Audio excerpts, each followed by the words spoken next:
Et bonsoir tout le monde. Est-ce que tout le monde va bien? Vous êtes bien sûr pour info et j'espère que vous nous entendez bien, que vous entendez tout le monde, que vous pouvez entendre Mathis.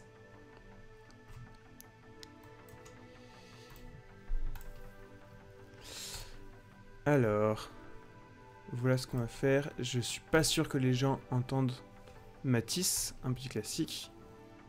Donc, on va passer...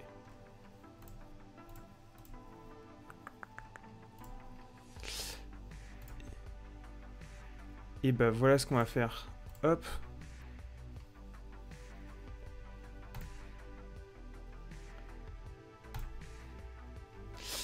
Est-ce que vous entendez Mathis maintenant? Bonsoir, salut tout le monde. Ouais, c'est peut-être même un peu fort. C'est pour équilibrer le fait qu'on ne m'entendait pas avant. On me met deux fois plus fort. Exactement. Fort et clair, hein, super. Fort et clair, j'adore. Merci Twitch. La team Twitch toujours au taquet. Hein. Est-ce que tu multistream sur Twitch et YouTube, hein, c'est ça? Tout à fait. Ah, Tout ouais. à fait, normalement, on a les deux qui sont présents ici ce soir. Je vois qu'on a du monde sur YouTube, on a du monde sur Twitch. On a plus de monde sur Twitch que sur YouTube, comme vient de le faire remarquer Tiong Tiwang. Si je sais comment publier comment prononcer ton nom. Très rapidement, le programme de ce soir. Écoutez, on va passer au dur. Passer un dur plutôt. Le programme de ce soir. Vous pouvez voir normalement un superbe overlay avec Mathis en haut et moi sur le côté. Le programme de ce soir, c'est de parler de programmation, de CTF, donc c'est les challenges de code, et de programmation concurrentielle, plutôt compétitive. Tu me corriges, Mathis. Hein. C'est ça. Puis, on va commencer avec les actus cyber de la semaine. Et alors, Mathis, vu que toi, tu as comme une certaine appétence en cybersécurité, je serais ravi d'échanger sur ces actus. Mais peut-être, avant de commencer, d'entrer dans le dur du sujet, Mathis, est-ce que tu voudrais te présenter rapidement pour nos auditeurs? Eh bah écoutez, moi je suis Mathis Hamel, donc voilà, c'est ma tête en gros en dessous là. Je suis principalement sur Twitter. Je suis tech évangéliste chez Coding Game, qui est un site que vous connaissez peut-être si vous faites un peu de dev. Coding Game, c'est un site pour apprendre à coder, pour s'améliorer en algo, etc. Et je suis extrêmement fan de programmation compétitive. Voilà, je suis chez mon poste actuel, en gros. Je suis évangéliste, donc c'est je crée des contenus, je fais des talks, des trucs publics, des streams, des vidéos YouTube, tout ça, pour aussi parler un peu de tout ça. Et donc c'est grave cool. Et voilà, je suis là un petit peu pour parler de compète ce soir. J'ai fait aussi à une époque du Capture the Flag, sur lequel on reviendra aussi pas mal, je pense. Tout à fait. Et alors, je signale dans le chat que vous pouvez retrouver Mathis sur Twitch. J'imagine qu'il y a peut-être une partie des gens sur Twitch qui viennent de chez toi. Mais en tout cas, vous pouvez le retrouver, sa chaîne sur Twitch. Je viens de partager le lien dans le chat. Sans plus attendre, je vous propose de passer aux actualités de la semaine. Alors, le petit programme... Est-ce que ça marche? Ouais. Le programme de ce soir. Je passe rapidement parce que j'ai oublié de changer la dernière ligne. On n'a rien vu. Le petit programme de ce soir, et je passe directement aux actualités. Comme vous pouvez voir, c'est une semaine qui est très chargée. J'aime bien mettre sur la droite des petites icônes pour montrer est-ce que c'est grave, est-ce que c'est pas grave, est-ce que c'est plutôt un piratage, est-ce que c'est une vulnérabilité, est-ce que c'est une annonce plutôt, ou est-ce que c'est une nouvelle technologie. Là, on va parler exclusivement d'attaque et de piratage. Donc, comme vous pouvez voir, c'est une semaine qui était assez dense. Aussi, j'ai pas fait de stream sur ma chaîne la semaine dernière, donc il n'y a pas eu d'actu la semaine dernière, donc c'est pour ça que il y a beaucoup de choses à dire. Pour ceux qui étaient pas au courant, la semaine dernière, j'étais sur la chaîne Twitch de Qu'est-ce que tu geeks, donc qui est encore une autre chaîne Twitch qui parle de vulgarisation de l'informatique en général. Et donc je parlais de sécurité et des métiers de la sécu.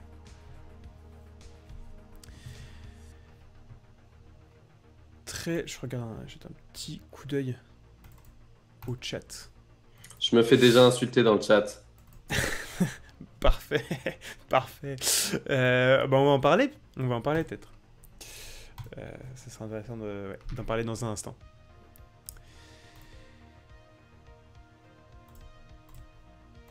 Sur le cœur des actualités. Alors Mathis, n'hésite pas à intervenir, à discuter sur le contenu de ces actualités. On peut parler, on va faire dans l'ordre chronologique. Si on remonte un peu au 8 mai, eh bien on va parler des aventures de Conti au Costa Rica. Alors Conti, pour ceux qui ne connaissent pas, c'est un groupe de ransomware très actif. Ils sont très actifs depuis peut-être un an, il me semble. Ils sont particulièrement actifs en ce moment.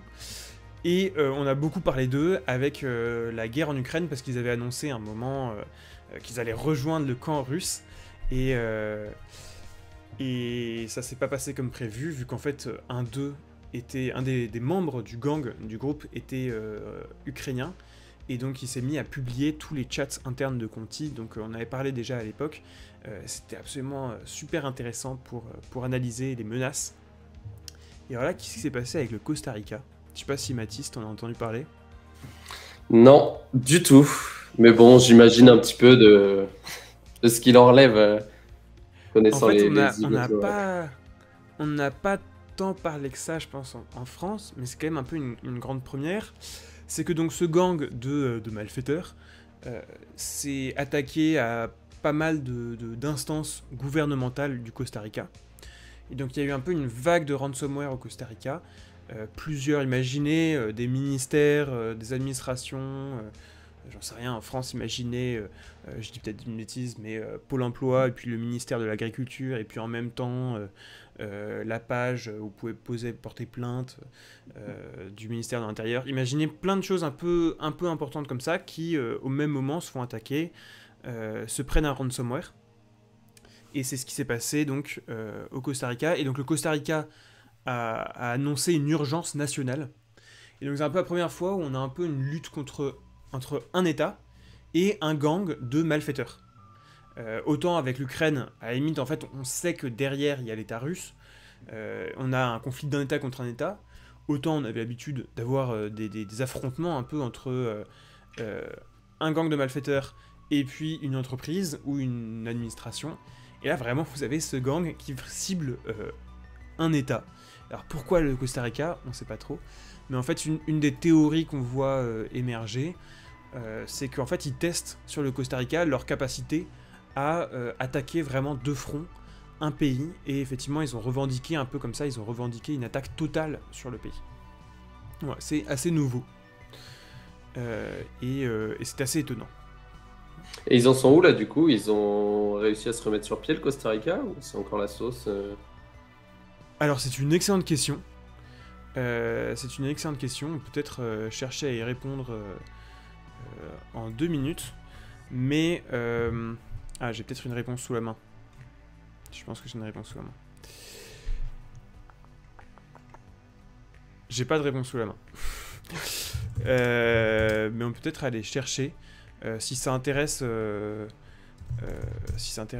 téléspectateurs.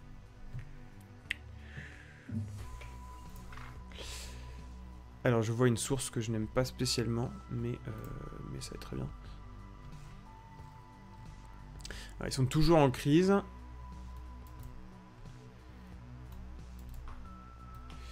Ils sont en crise. Conti a augmenté la rançon, la demande de rançon. Visiblement, c'est pas fini. Et les US ont mis... ça, c'est une autre news. mais les US ont mis une prime de 10 millions de dollars sur qui trouvera les identités des membres du groupe Conti, qui aidera plutôt à les capturer, à les arrêter. Donc ça a l'air toujours bien en cours. En vrai, dans ce genre de crise, c'est quand même très long. Hein. C'est quand même très long de se débarrasser d'un ransomware. Faut tout reconstruire, faut tout refaire un peu de zéro, et donc c'est assez contraignant. Voilà. N'hésitez pas à dire dans le chat si vous voulez qu'on creuse un peu ce sujet, parce que c'est l'avantage du live, c'est qu'on est assez flexible. Normalement, je vous ai parlé de LibreCast, le petit outil de bots que je développe. Normalement, il y aura bientôt une commande qui permet de demander comme ça, à faire un petit focus sur certains sujets.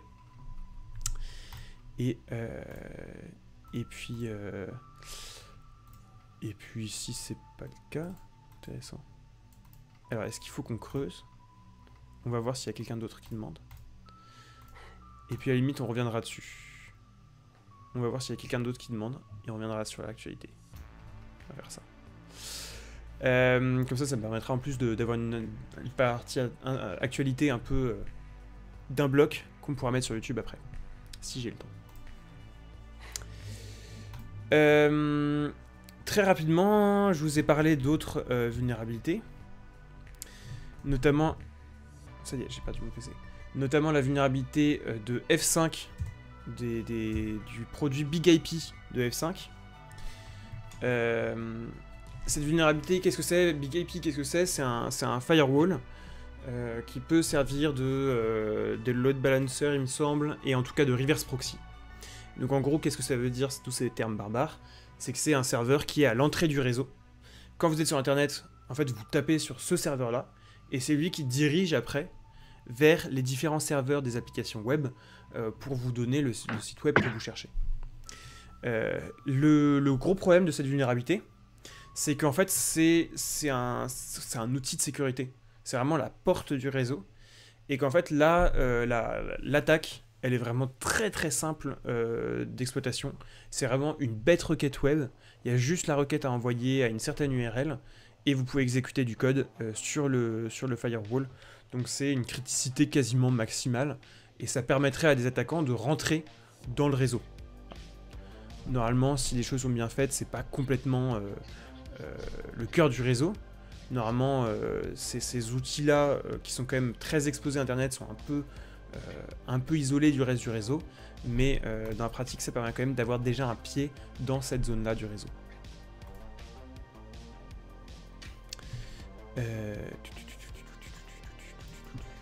J'étais ensuite sur la France, on hésitait du vecteur d'attaque. Non, je n'ai pas plus d'informations sur les vecteurs d'attaque à ma connaissance. Quelqu'un demandait des sujets sur la France. Et bah c'est nickel, on va parler de Zixel. En fait, le problème, c'est que c'est exactement la même chose. Zixel, c'est aussi un firewall, si je dis pas de bêtises. N'hésitez pas à me corriger si c'est le cas.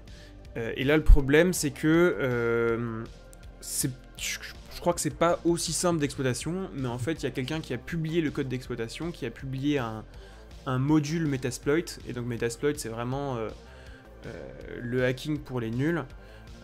Vous ouvrez Metasploit, vous dites utilisez vulnérabilité Zixel, et puis ça y est, vous avez piraté un firewall Zixel. Et là, le gros problème aussi, c'est que la France est très très touchée. Il y a beaucoup de serveurs Zixel qui sont vulnérables, qui sont exposés sur Internet. Voilà. C'est plus utilisé en interne. Alors, est-ce que tu parles de Zixel? Et tu es en train de dire que j'ai une énorme bêtise?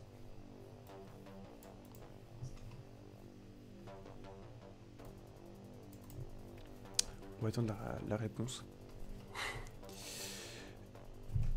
À la limite, on va passer à notre dernier sujet. Parce que je voulais rajouter un petit mème. Parce que deux vulnérabilités importantes comme ça, c'est pas assez. Il en fallait un peu... il en fallait un troisième. Pour le F5. Le F1 c'est quand même très utilisé en externe aussi, en tout cas dans des DMZ. Donc la DMZ qui est une zone réseau entre l'interne, entre le reste du réseau interne et Internet. Ça peut s'utiliser pour les deux parce que ça fait pas mal de choses, ça fait firewall, ça fait reverse proxy, et je suis quasiment sûr que ça fait load balancer aussi.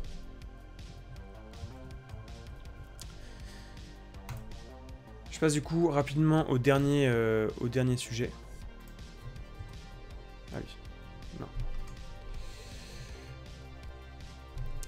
Je suis en train de me dire que ce mème, en fait, est très obscur, parce qu'il y a juste le numéro des vulnérabilités. Donc en fait, ça dit, je pense que ça dit rien à personne. C'est un mème de connaisseur, ça. C'est ça. faut être bien rodé sur ces acronymes, et sur le numéro de CVE. Donc CVE, c'est les numéros qu'on attribue aux vulnérabilités qui sont publiques. Et alors, la CVE, pour ceux qui connaissent bien la chaîne, la CVE 2021 36942, de son petit nom, en fait, elle a un petit surnom. Elle s'appelle Petit Potam. Et donc j'avais fait une vidéo sur le sujet, s'il y en a qui l'ont vu. Et en gros, qu'est-ce que permettait de faire cette vulnérabilité Petit Potam? Elle permet de faire... de forcer n'importe quel ordinateur du domaine à s'authentifier sur une autre machine. Et en fait, dans la plupart des cas, ce qu'on va faire, c'est qu'on va forcer un ordinateur bien critique à s'authentifier sur la machine de l'attaquant. Et là, il suffit de capturer cette authentification, et ce qu'on peut faire, c'est la relayer pour utiliser cette authentification et se connecter derrière à d'autres machines. Typiquement, si on cible un contrôleur de domaine, on devient administrateur du domaine, c'est-à-dire qu'on a piraté l'intégralité d'une entreprise, une organisation, en seulement, une étape. Donc c'est très impactant. En fait, Petit Potam, c'était une vulnérabilité qui est là depuis longtemps. Microsoft, ils ont annoncé qu'ils allaient... Enfin, en fait, on n'est pas sûr qu'ils ont vraiment compris la vulnérabilité. Ou alors, ils ont annoncé qu'ils n'allaient pas la corriger. Ils ont corrigé certains trucs. Ils n'ont pas tout corrigé. Et en fait, Et alors, ok, je rentre un peu plus dans le détail là-dessus. Ce qu'ils avaient corrigé avant, c'est que Petit Potam, n'importe qui pouvait l'utiliser. Mettons que vous avez un serveur, typiquement un serveur, Big IP, qui est sur un réseau avec un Active Directory, c'est-à-dire une solution de gestion des droits Microsoft. Vous piratez le serveur Big IP avec la vulnérabilité dont on vient de parler. Et puis, vous faites Petit Potam, vous n'avez même pas besoin de pirater un compte, vous faites Petit Potam, et ça y est, vous avez piraté le domaine. Ça a été corrigé par Microsoft. C'est la CVE 2021 36942. Du coup, il y a toujours Petit Potam, mais maintenant, mais jusqu'à récemment, il fallait aussi un compte de domaine. Donc c'était un peu plus compliqué. Et en fait, le problème, c'est que cette vulnérabilité-là, la 2022-26925, elle permet de nouveau de faire Petit Potam sans avoir à pirater un compte de domaine, donc elle rend Petit Potam de nouveau plus facile. Et comme Petit Potam, on sait que ça va pas être corrigé par Microsoft, c'est très embêtant pour à peu près tout le monde qui utilise un Active Directory, autrement dit, tout le monde. Donc voilà pour cette petite vulnérabilité. C'est le retour de Petit Potam, et si jamais vous travaillez dans la sécu, n'hésitez pas à voir ma vidéo sur le sujet, parce que elle rentre quand même pas mal dans le détail. Je vois qu'on a une question de Zenjabil qui parle de Microsoft, des vulnes sur Windows dans CertFR. Alors, elles sont pas toutes dangereuses. En fait, le problème, c'est que le CertFR, il publie régulièrement des bulletins. Et Microsoft, en fait, fait ses mises à jour tous les mois. Et du coup, tous les mois, t'as d'un coup une centaine de vulnérabilités qui tombent sur Windows. Certaines sont dangereuses, d'autres pas si dangereuses que ça. Typiquement, celle-là, donc elle est sur un processus critique, sur un serveur critique. Celle-là dont on parle, elle est clairement critique. Mais en fait, avec elle, il venait une centaine d'autres vulnérabilités qui sont pas spécialement critiques. En tout cas, qui le sont moins. Je crois qu'il y en avait deux autres qui étaient un peu embêtantes, mais le reste est moins critique. Donc, en fait, il y a deux réponses. Soit oui, il faut toujours s'inquiéter, Mais à ce moment-là, la carrière en cybersécurité va être longue. Soit non, tu dis bon, on met à jour.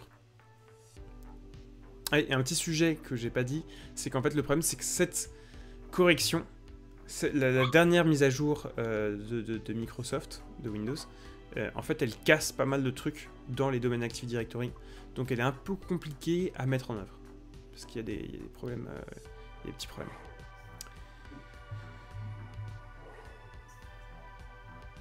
Ouais, et alors on a une petite intervention de Baend, qui connaît bien le CERT-FR, qui dit qu'il y a une différence effectivement entre les avis de sécurité, qui dit tiens, on vous notifie d'une vulnérabilité, et puis les alertes de sécurité qui disent attention, planquez-vous tous. Il y a un truc sale qui se passe. Xiang Xiwang qui nous demande c'est quoi la raison invoquée pour pas corriger Petit Potam. Oui, il n'y a pas vraiment de raison. C'est pour ça qu'en fait la question se pose de savoir s'ils ont vraiment compris ce que faisait la vulnérabilité ou pas. Le patch, comment dire, le correctif qui est conseillé, c'est de dire désactiver tout ce qui est ce protocole, le protocole d'authentification qui est vulnérable. Sauf qu'en fait ça dans la pratique c'est pas possible en fait, c'est pas vraiment responsable de la part de Microsoft d'avoir mis pendant 30 ans du NTLM, donc ce protocole vulnérable, d'avoir forcé l'utilisation de NTLM partout, pour un beau jour, en 2021, dire bon, en fait, NTLM, vous oubliez. En fait, tout le monde ne s'est pas adapté, c'est un peu compliqué pour toutes les entreprises de s'adapter aussi vite que Microsoft. Et puis, l'autre raison qu'ils invoquent, c'est de dire non, mais en fait, de toute manière, l'Active Directory, on arrête. Maintenant, ce qui est recommandé, c'est le cloud. C'est passer par un cloud, par un Active Directory dans Azure, qui est beaucoup plus cher parce que vous payez à l'utilisation, donc c'est beaucoup plus cher. Voilà. On peut se demander si c'est bien responsable de la part de Microsoft d'avoir une solution quand même de monopole sur toute l'administration des domaines en interne. Et en même temps de dire bon non, débrouillez-vous avec cet outil, on va pas corriger. Et l'AD dans le cloud, il est pas vulnérable du coup à Petit Potam? L'AD dans le cloud il est pas vulnérable parce qu'il utilise d'autres protocoles, c'est complètement d'autres systèmes. Si tu veux ça va être des systèmes web en fait, c'est des protocoles style Auth, et ce genre de choses qui sont un peu plus du web. Ouais. Et tu peux avoir des trucs, comment dire, que tu héberges. Enfin, ça dépend. Alors, il y a des machines AD que tu peux héberger dans le cloud comme si elles étaient dans ton réseau. Mais quand je dis AD dans le cloud, c'est la solution Azure, Azure Active Directory, qui repose sur d'autres protocoles et d'autres mécanismes. Et qui n'est pas aussi exposé dans tous les cas. À ma connaissance. Voilà pour les actus. Il y a peut-être une dernière actu, mais on y reviendra peut-être à la fin du stream si on a le temps. Je crois que l'Académie française a partagé la traduction de certains termes. Est-ce qu'ils ont officialisé le Bitoduc? Et c'est la grande question que je me pose. J'aimerais bien savoir, donc on peut peut-être regarder. Ah vas-y, je suis chaud, attends. On va essayer, on va voir qui trouve le lien en premier.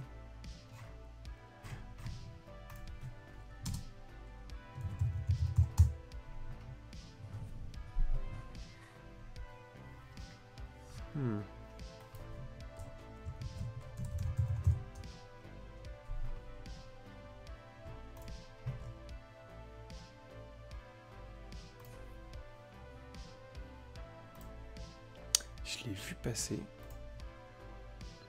Le Bitoduc. Xiang Xiwang. On peut peut-être faire un focus sur le Bitoduc parce que c'est toujours marrant. Ah, je le retrouve pas non plus.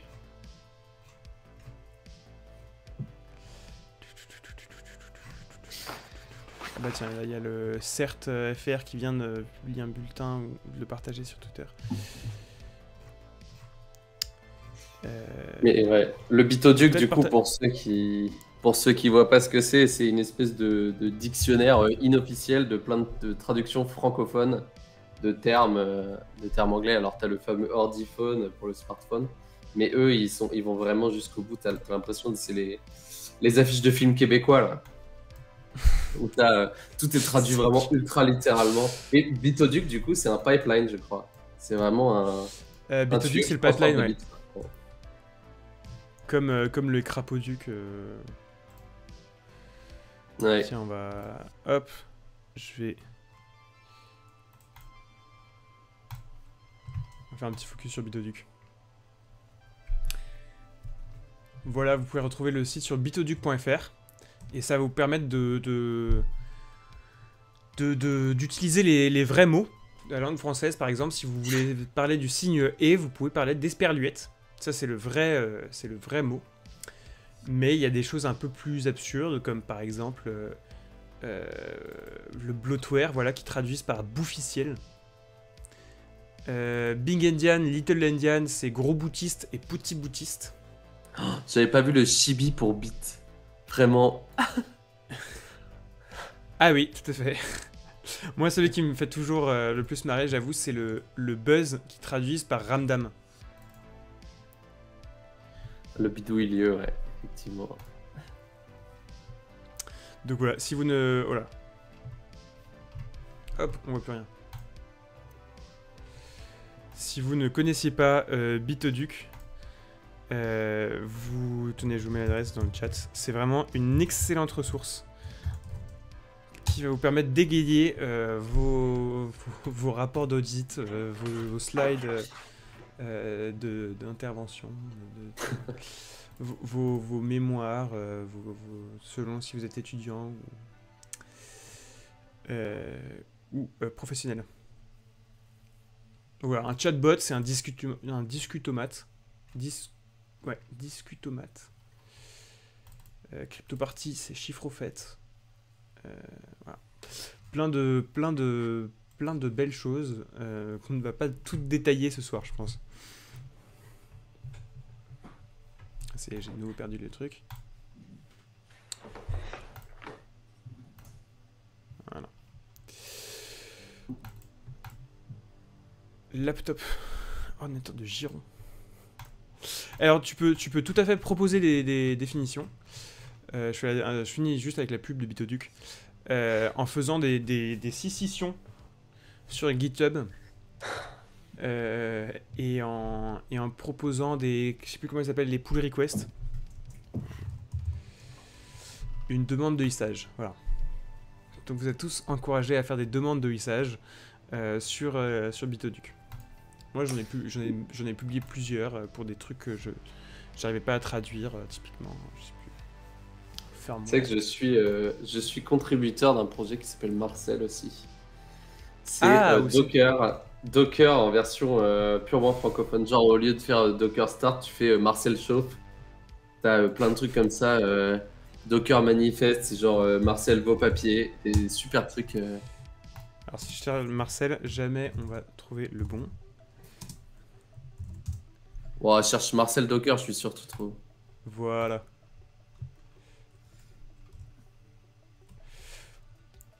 Vous pouvez voir effectivement 24 contributeurs. Marcel, le Docker français. J'adore. Et ils mettent quelques exemples de commandes. Ah, le veau papier, j'adore. Marcel RTT, Marcel Grève. Voilà. Et puis vous avez traduit log par bûche.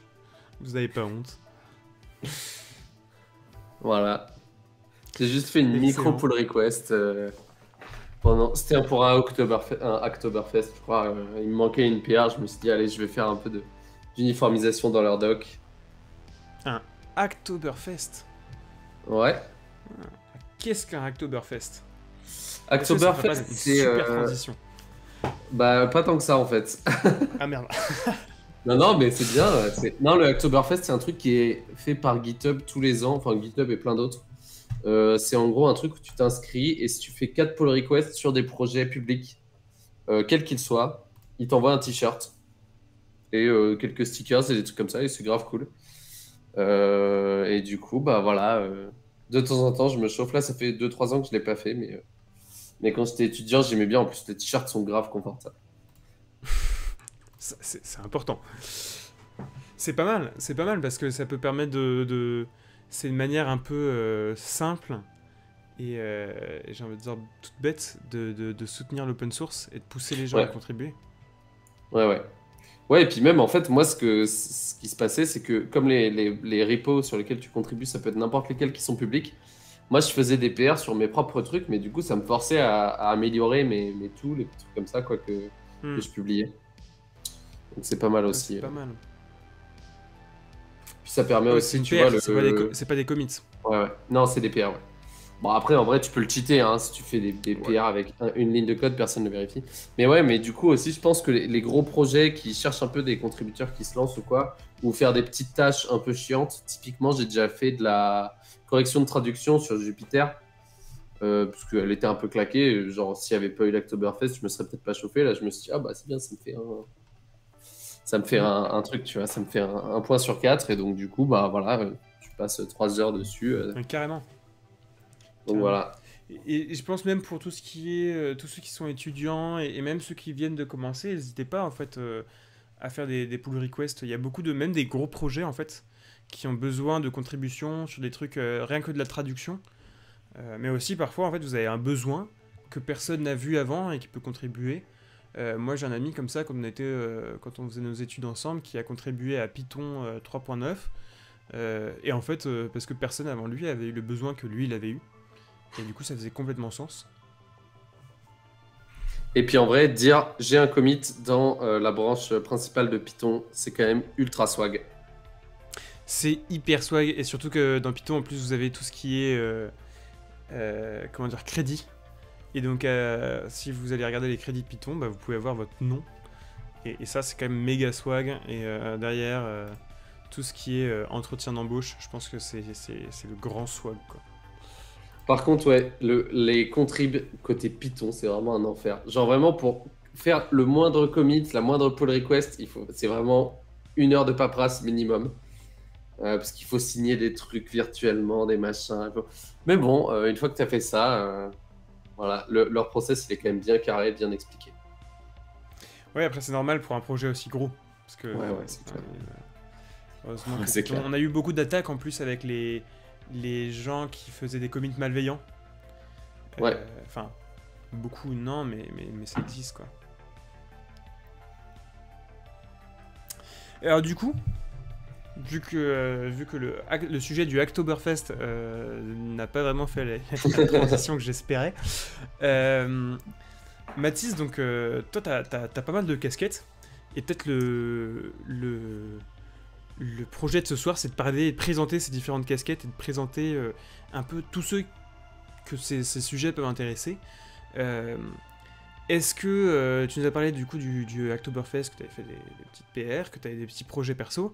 Est-ce que peut-être pour commencer, tu pourrais parler un peu de ton parcours et comment tu es arrivé à faire de la cyber d'un côté et puis surtout des challenges, que ce soit de code ou de cyber. Et puis si en fait la cyber c'est pas un sujet qui a été central, comment t'es tombé dans ce que tu fais aujourd'hui Ouais, ça roule. Bah, en vrai, j'ai un parcours qui est finalement assez simple.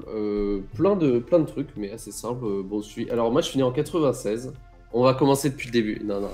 J'ai un bac scientifique classique. J'ai fait une école d'ingé, donc qui était l'INSA Lyon en 5 ans. Prépa intégrée, cursus informatique généraliste. Pas mal de stages, d'expériences pro, du développement web.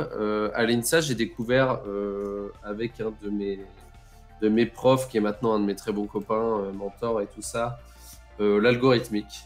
Voilà, bon, c'est un truc que je faisais un peu avant, mais vraiment, c'est lui qui m'a donné un peu cette passion-là de l'algo et de la compète. À ce moment-là aussi, je me suis lancé de manière assez sérieuse dans la cyber. On va dire la programmation, la cyber, c'est deux trucs que je faisais déjà depuis un bout de temps, tu vois, genre ma première nuit du hack, j'étais en première, je l'ai fait, je suis allé avec mon frère, mon grand frère. Bah en vrai, Ah, je panais pas grand chose, tu vois, mais il y a quand même quelques confs qui sont intéressantes. Rien que les trucs sur hmm, le crochetage, le social engineering et tout. La nuit du hack, ils sont quand même assez cool là-dessus, sur le fait que tu as quelques confs qui vont bien tabasser, sur lesquels tu vas rien comprendre, mais en fait, ouais. la plupart, c'est quand même relativement accessible. Les workshops, c'est pareil. Je me souviens de cette première nuit du hack où, genre, on y était allé. Et on allait, tu sais, au Wargame, là, au CTF, on voyait les gens comme ça, là, taper des trucs, on disait, mais waouh, mais c'est ouf ce qu'ils font et tout. Et 3 ans plus tard, j'étais sur le podium, tu vois. Mais du coup, moi, j'ai découvert ça assez jeune, mais parce que mon père était informaticien aussi, ça aide. Mais en fait, je m'y suis intéressé en école d'ingé. Donc c'est finalement assez récent, hein, ces disciplines-là, mais effectivement, moi, ce qui me branche à fond, c'est la compète. C'est d'avoir un scoreboard, d'avoir des trucs. Mon but, c'est pas d'éclater les gens. En vrai, moi, je kiffe progresser, me faire plein de potes avec ça, parce qu'en vrai, je me suis fait plein de potes grâce au CTF, grâce aux compètes de prog. C'est un monde qui est finalement assez petit, surtout en France. Donc, on a vite fait de Ouais. connaître à peu près tout le monde, tu vois. Et donc, du coup, finalement, c'est un truc où moi, je m'amuse parce que ça me challenge de fou, tu vois. J'ai un cerveau d'enfant, moi. Tu gagnes des points, la gamification, tu vois. Hop, vas-y, direct, je passe des heures et je suis accro à ça, tu vois. C'est un jeu pour moi. Et puis voilà, c'est l'info, ça me passionne. Donc, euh, donc c'est vraiment un gros kiff. Du coup, en sortant d'études, donc je bossais au ministère des Armées. En parallèle de ça, on a monté. Donc, alors, ouais, j'étais au ministère des Armées sur un truc complètement qui n'a pas grand-chose à voir. Je faisais de l'IA, du machine learning, qui était très sympa. Mais en parallèle de ça, du coup, j'ai monté une boîte avec mon grand frère, le fameux avec qui j'étais allé aux premières nuits du hack. Donc, on a monté H25, qui était, voilà, on faisait. Alors, c'était un truc à côté, hein, parce que on avait déjà des jobs à côté qui nous payaient très bien, donc on n'avait aucune pression de générer de la thune ou quoi, c'était juste pour le LOL, et puis ça a très bien marché.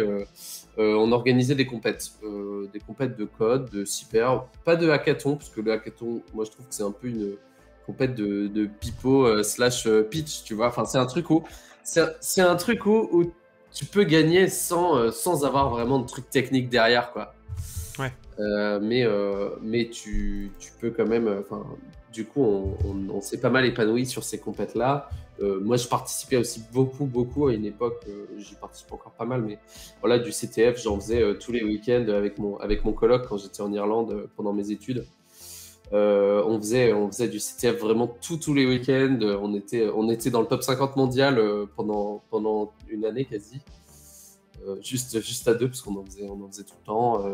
Les compètes, pareil, à participer. Donc, j'ai monté cette boîte-là, qui a bien marché. On a été racheté, là, il y a 2 ans. Et j'ai fait en parallèle de ça aussi un passage chez Sogeti pendant 2 ans. Donc, j'ai quitté assez récemment. Donc, Sogeti, qui est une boîte du groupe Capgemini, qui est spécialisée dans le testing, la cybersécurité, le développement cloud. Où j'étais. Alors, mon poste officiel, c'était CTO adjoint. Alors, à mon âge, c'était assez chelou d'avoir un poste comme ça, mais c'est là que j'étais placé pour plein de raisons différentes. Et en fait, je faisais beaucoup de communication. Et c'est là que j'ai aussi eu l'opportunité de monter une équipe CTF. Donc, une équipe de compétiteurs en cyber. Donc, la première en France qui était semi-pro sur ça. D'habitude, c'est que des amateurs. Enfin, alors, quand je dis des amateurs, c'est des gens qui sont pour la plupart archi chauds, mais qui sont pas particulièrement rémunérés pour ça ou quoi, qui ont pas leur employeur les soutient pas nécessairement Mhm. dedans, pas au point de les payer, de dégager du temps pour ça dans l'emploi du temps. Alors, Donc moi, on m'a donné, ouais. alors, peut-être revenir sur ça dans un instant. Un petit salut à toute l'équipe de Qu'est-ce que tu geeks. Je vois que vous êtes arrivés en force dans le chat. Merci pour le raid. Merci, j'espère que vos actus sont bien passés. Et puis, alors, pour répondre à la question qu'est-ce que tu geeks, du coup, on accueille ici Mathis Hamel, à côté de moi. Enfin, même s'il n'est pas physiquement moi. Qui donc nous parle de comment il est tombé dans la marmite du CTF, des challenges de hacking et de compétition de manière générale. Et alors je vais peut-être partager la chaîne Twitch de Mathis. Ça fait genre 2 mois que j'ai pas streamé, mec. C'est Twitter tous les jours, Twitch. Ouais, alors Twitter, ouais. Moins le temps. Ouais, alors on va en parler peut-être plus tard. Pas tout de suite les sujets qui fâchent. Ah merde.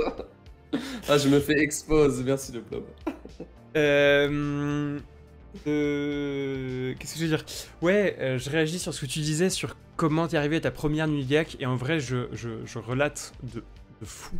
Parce que moi, c'est ça aussi qui m'a donné envie, et qui m'a donné envie de faire la vulgarisation. Le fait de mettre un pied d'un coup dans une nuit du hack, et de me dire, mais en fait, t'as des gens, c'est le métier, et puis t'as des communautés, t'as des gens qui font ça, qui travaillent à ça, et puis t'as des communautés qui font des CTF. Tu disais, je fais des CTF, pas pour éclater les autres, mais moi j'ai trouvé aussi qu'il y avait la communauté de CTF, donc ceux qui connaissent pas, hein, on utilise le terme, les mêmes titres, mais CTF c'est les challenges de hacking. J'ai l'impression que la communauté est quand même hyper bienveillante et en fait t'aide beaucoup à apprendre plein de choses, et c'est hyper cool. Donc je réagis un peu sur ce que tu disais. Et puis, merci, qu'est-ce que tu geeks? Je sais pas qui est derrière aujourd'hui le compte, mais en tout cas, merci pour le raid.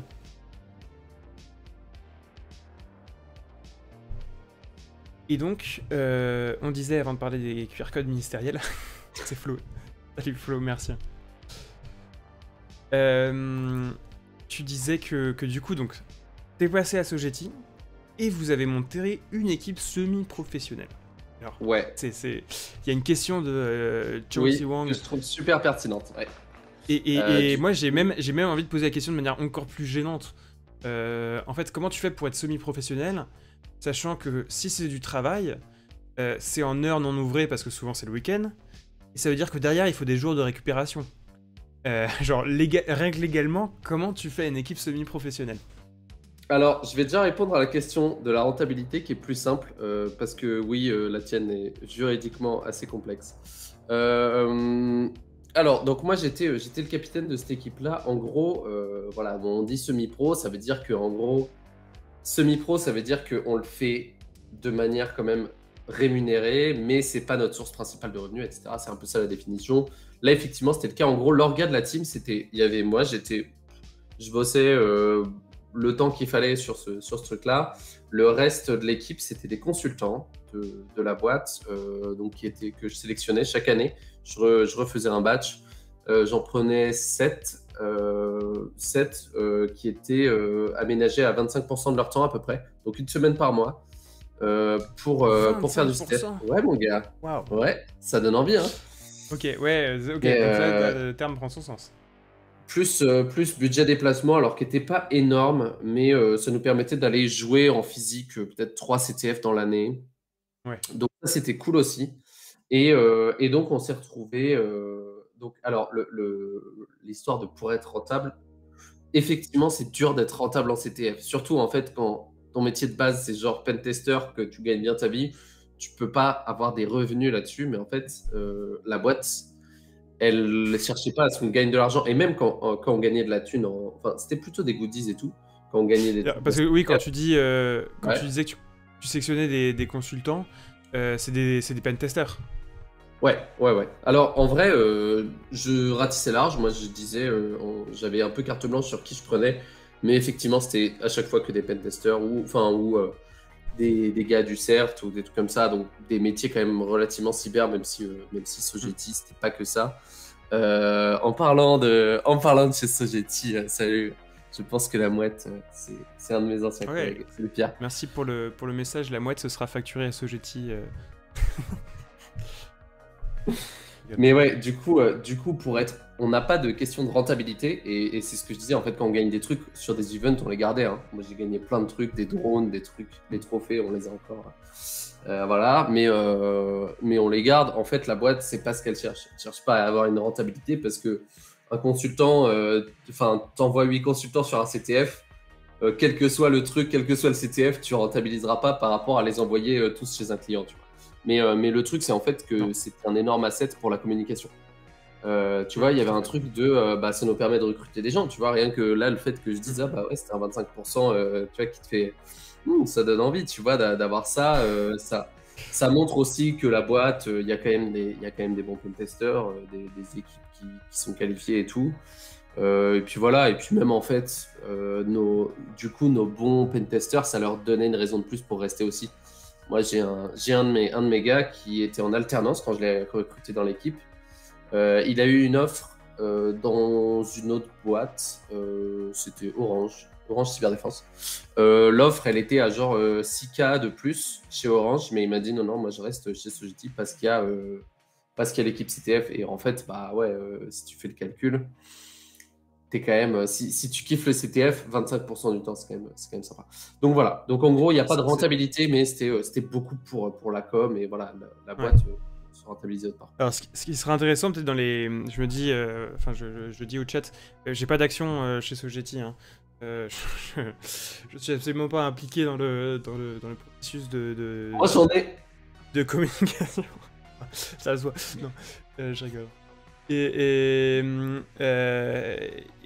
Mais idéalement, le but aussi de ces séries, c'est peut-être de regarder en fait ce qui se fait dans les différentes boîtes de cybersécurité, dans les différentes organisations, en France en tout cas, et en fait à terme aussi de voir idéalement si on a quelqu'un de chez Orange qui vient nous parler sur ce stream, ce serait top. Voilà, j'essaie de garder une certaine impartialité. En plus, le fait de recevoir quelqu'un qui fait la pub de Sogeti, c'est bien parce que ça permet de pouvoir parler de la boîte dans laquelle moi je travaille. Vas-y. parce que du coup, j'en profite, je compare avec du coup la boîte dans laquelle moi je suis, qui s'appelle Waystone, qui, où pour le coup, c'est quelque chose qui est...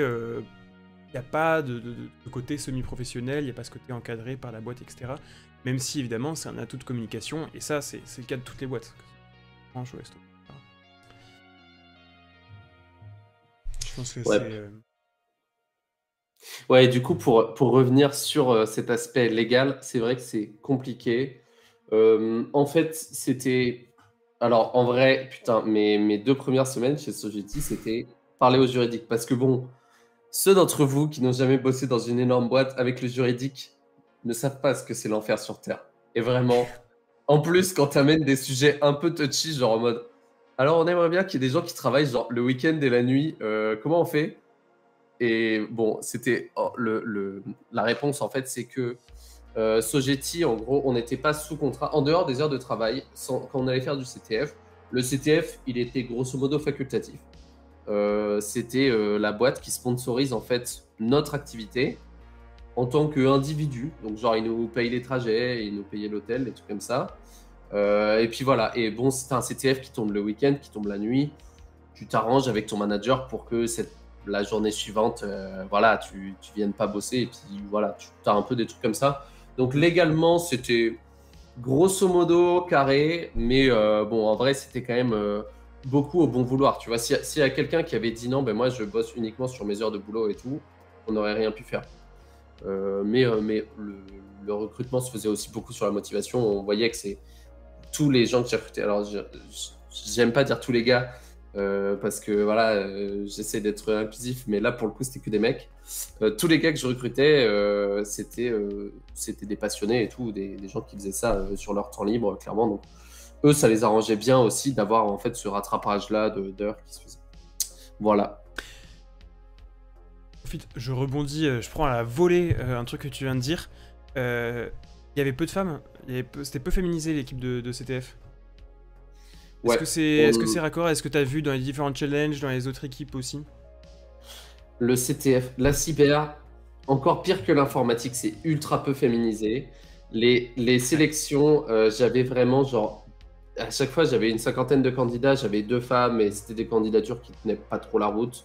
Il y en a, hein, il y a plein de femmes qui font de la cyber. Pour le coup, chez Sogeti, il y en avait assez peu. Surtout sur des trucs vraiment très techniques, parce que sur des jobs un peu gouvernance et tout, il y a finalement pas mal de femmes. Notamment, tu vois, sur de l'expertise juridique, des choses comme ça, donc des postes qui sont aussi très qualifiés, mais sur d'autres disciplines.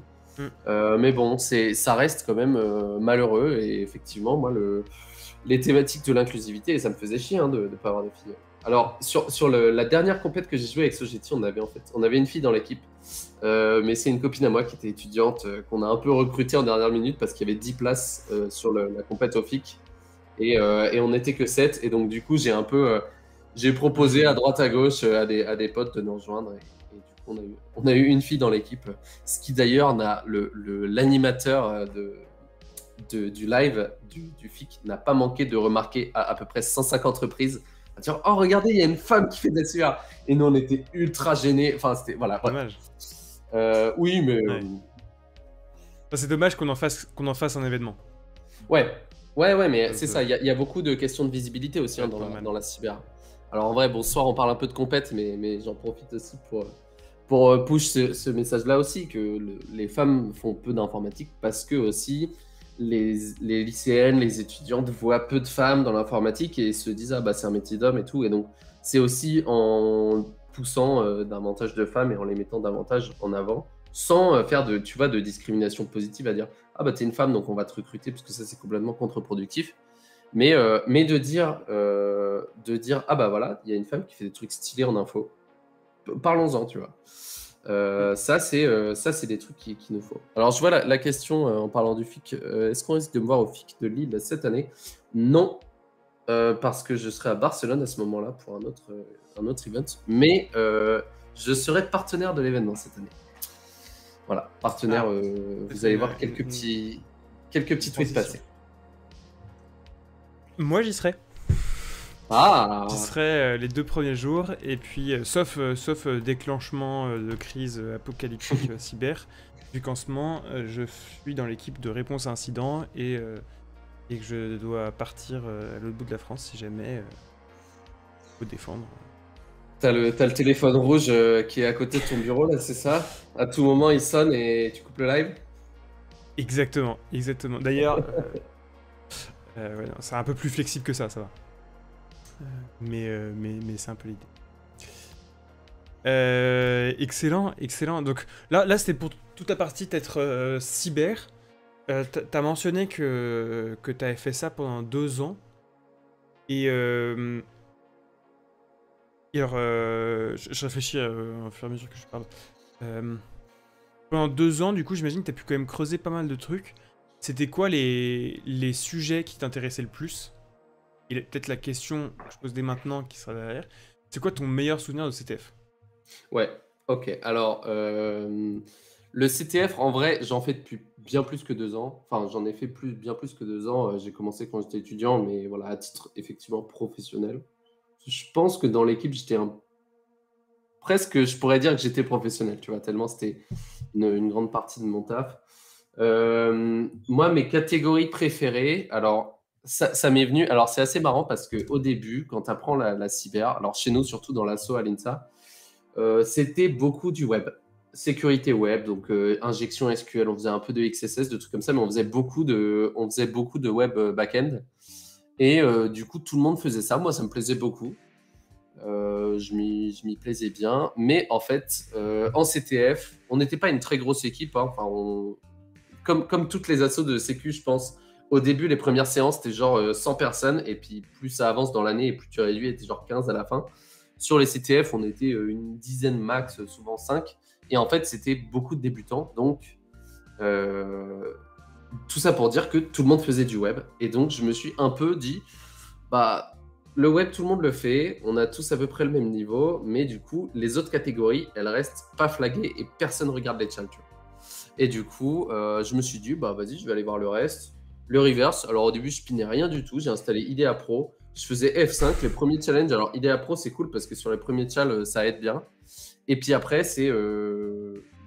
voilà, tu te formes un peu sur le tas. J'ai eu aucune formation théorique. La crypto aussi, bon, parce que aussi je fais du dev, j'ai un esprit un peu cartésien, assez intuitif et tout, et du coup, T'en as pas fait en école de j'arrive la à crypto? bien me débrouiller. J'ai eu genre une séance, c'était sur RSA, et j'ai rien compris au truc parce que c'était ultra porté sur les groupes, les ensembles, les monoïdes, je sais pas quoi, et du coup, voilà. Mais non, non, j'en ai fait très peu. J'ai fait, en fait, mon cursus, c'était l'informatique généraliste, j'ai fait 0 sécu. Ok. Team IDEA ou Ghidra, en vrai, moi j'ai fait beaucoup plus de IDA dans ma vie. Je me sers de temps en temps de Ghidra qui fait quelques opérations mieux. Mais voilà, je préfère IDEA, dont je paye bien évidemment la licence hors de prix tous les ans. Bien évidemment. Et moi, je suis Team Ghidra. Donc je ne paye pas la licence vu que c'est gratuit. Et j'ai fait tout mon stage dessus. Et l'avantage, Oh. c'est que et j'ai fait beaucoup de scripts. Ce qui fait qu'aujourd'hui, je serais incapable de faire un CTF en reverse. D'ailleurs, tu as mentionné la crypto. On a fait une séance de CTF. Je vous reposerai la question à la fin du stream. On a fait une séance de CTF. Où quelqu'un dans le chat a dit fais de la crypto, fais de la crypto. Et on a fait un exercice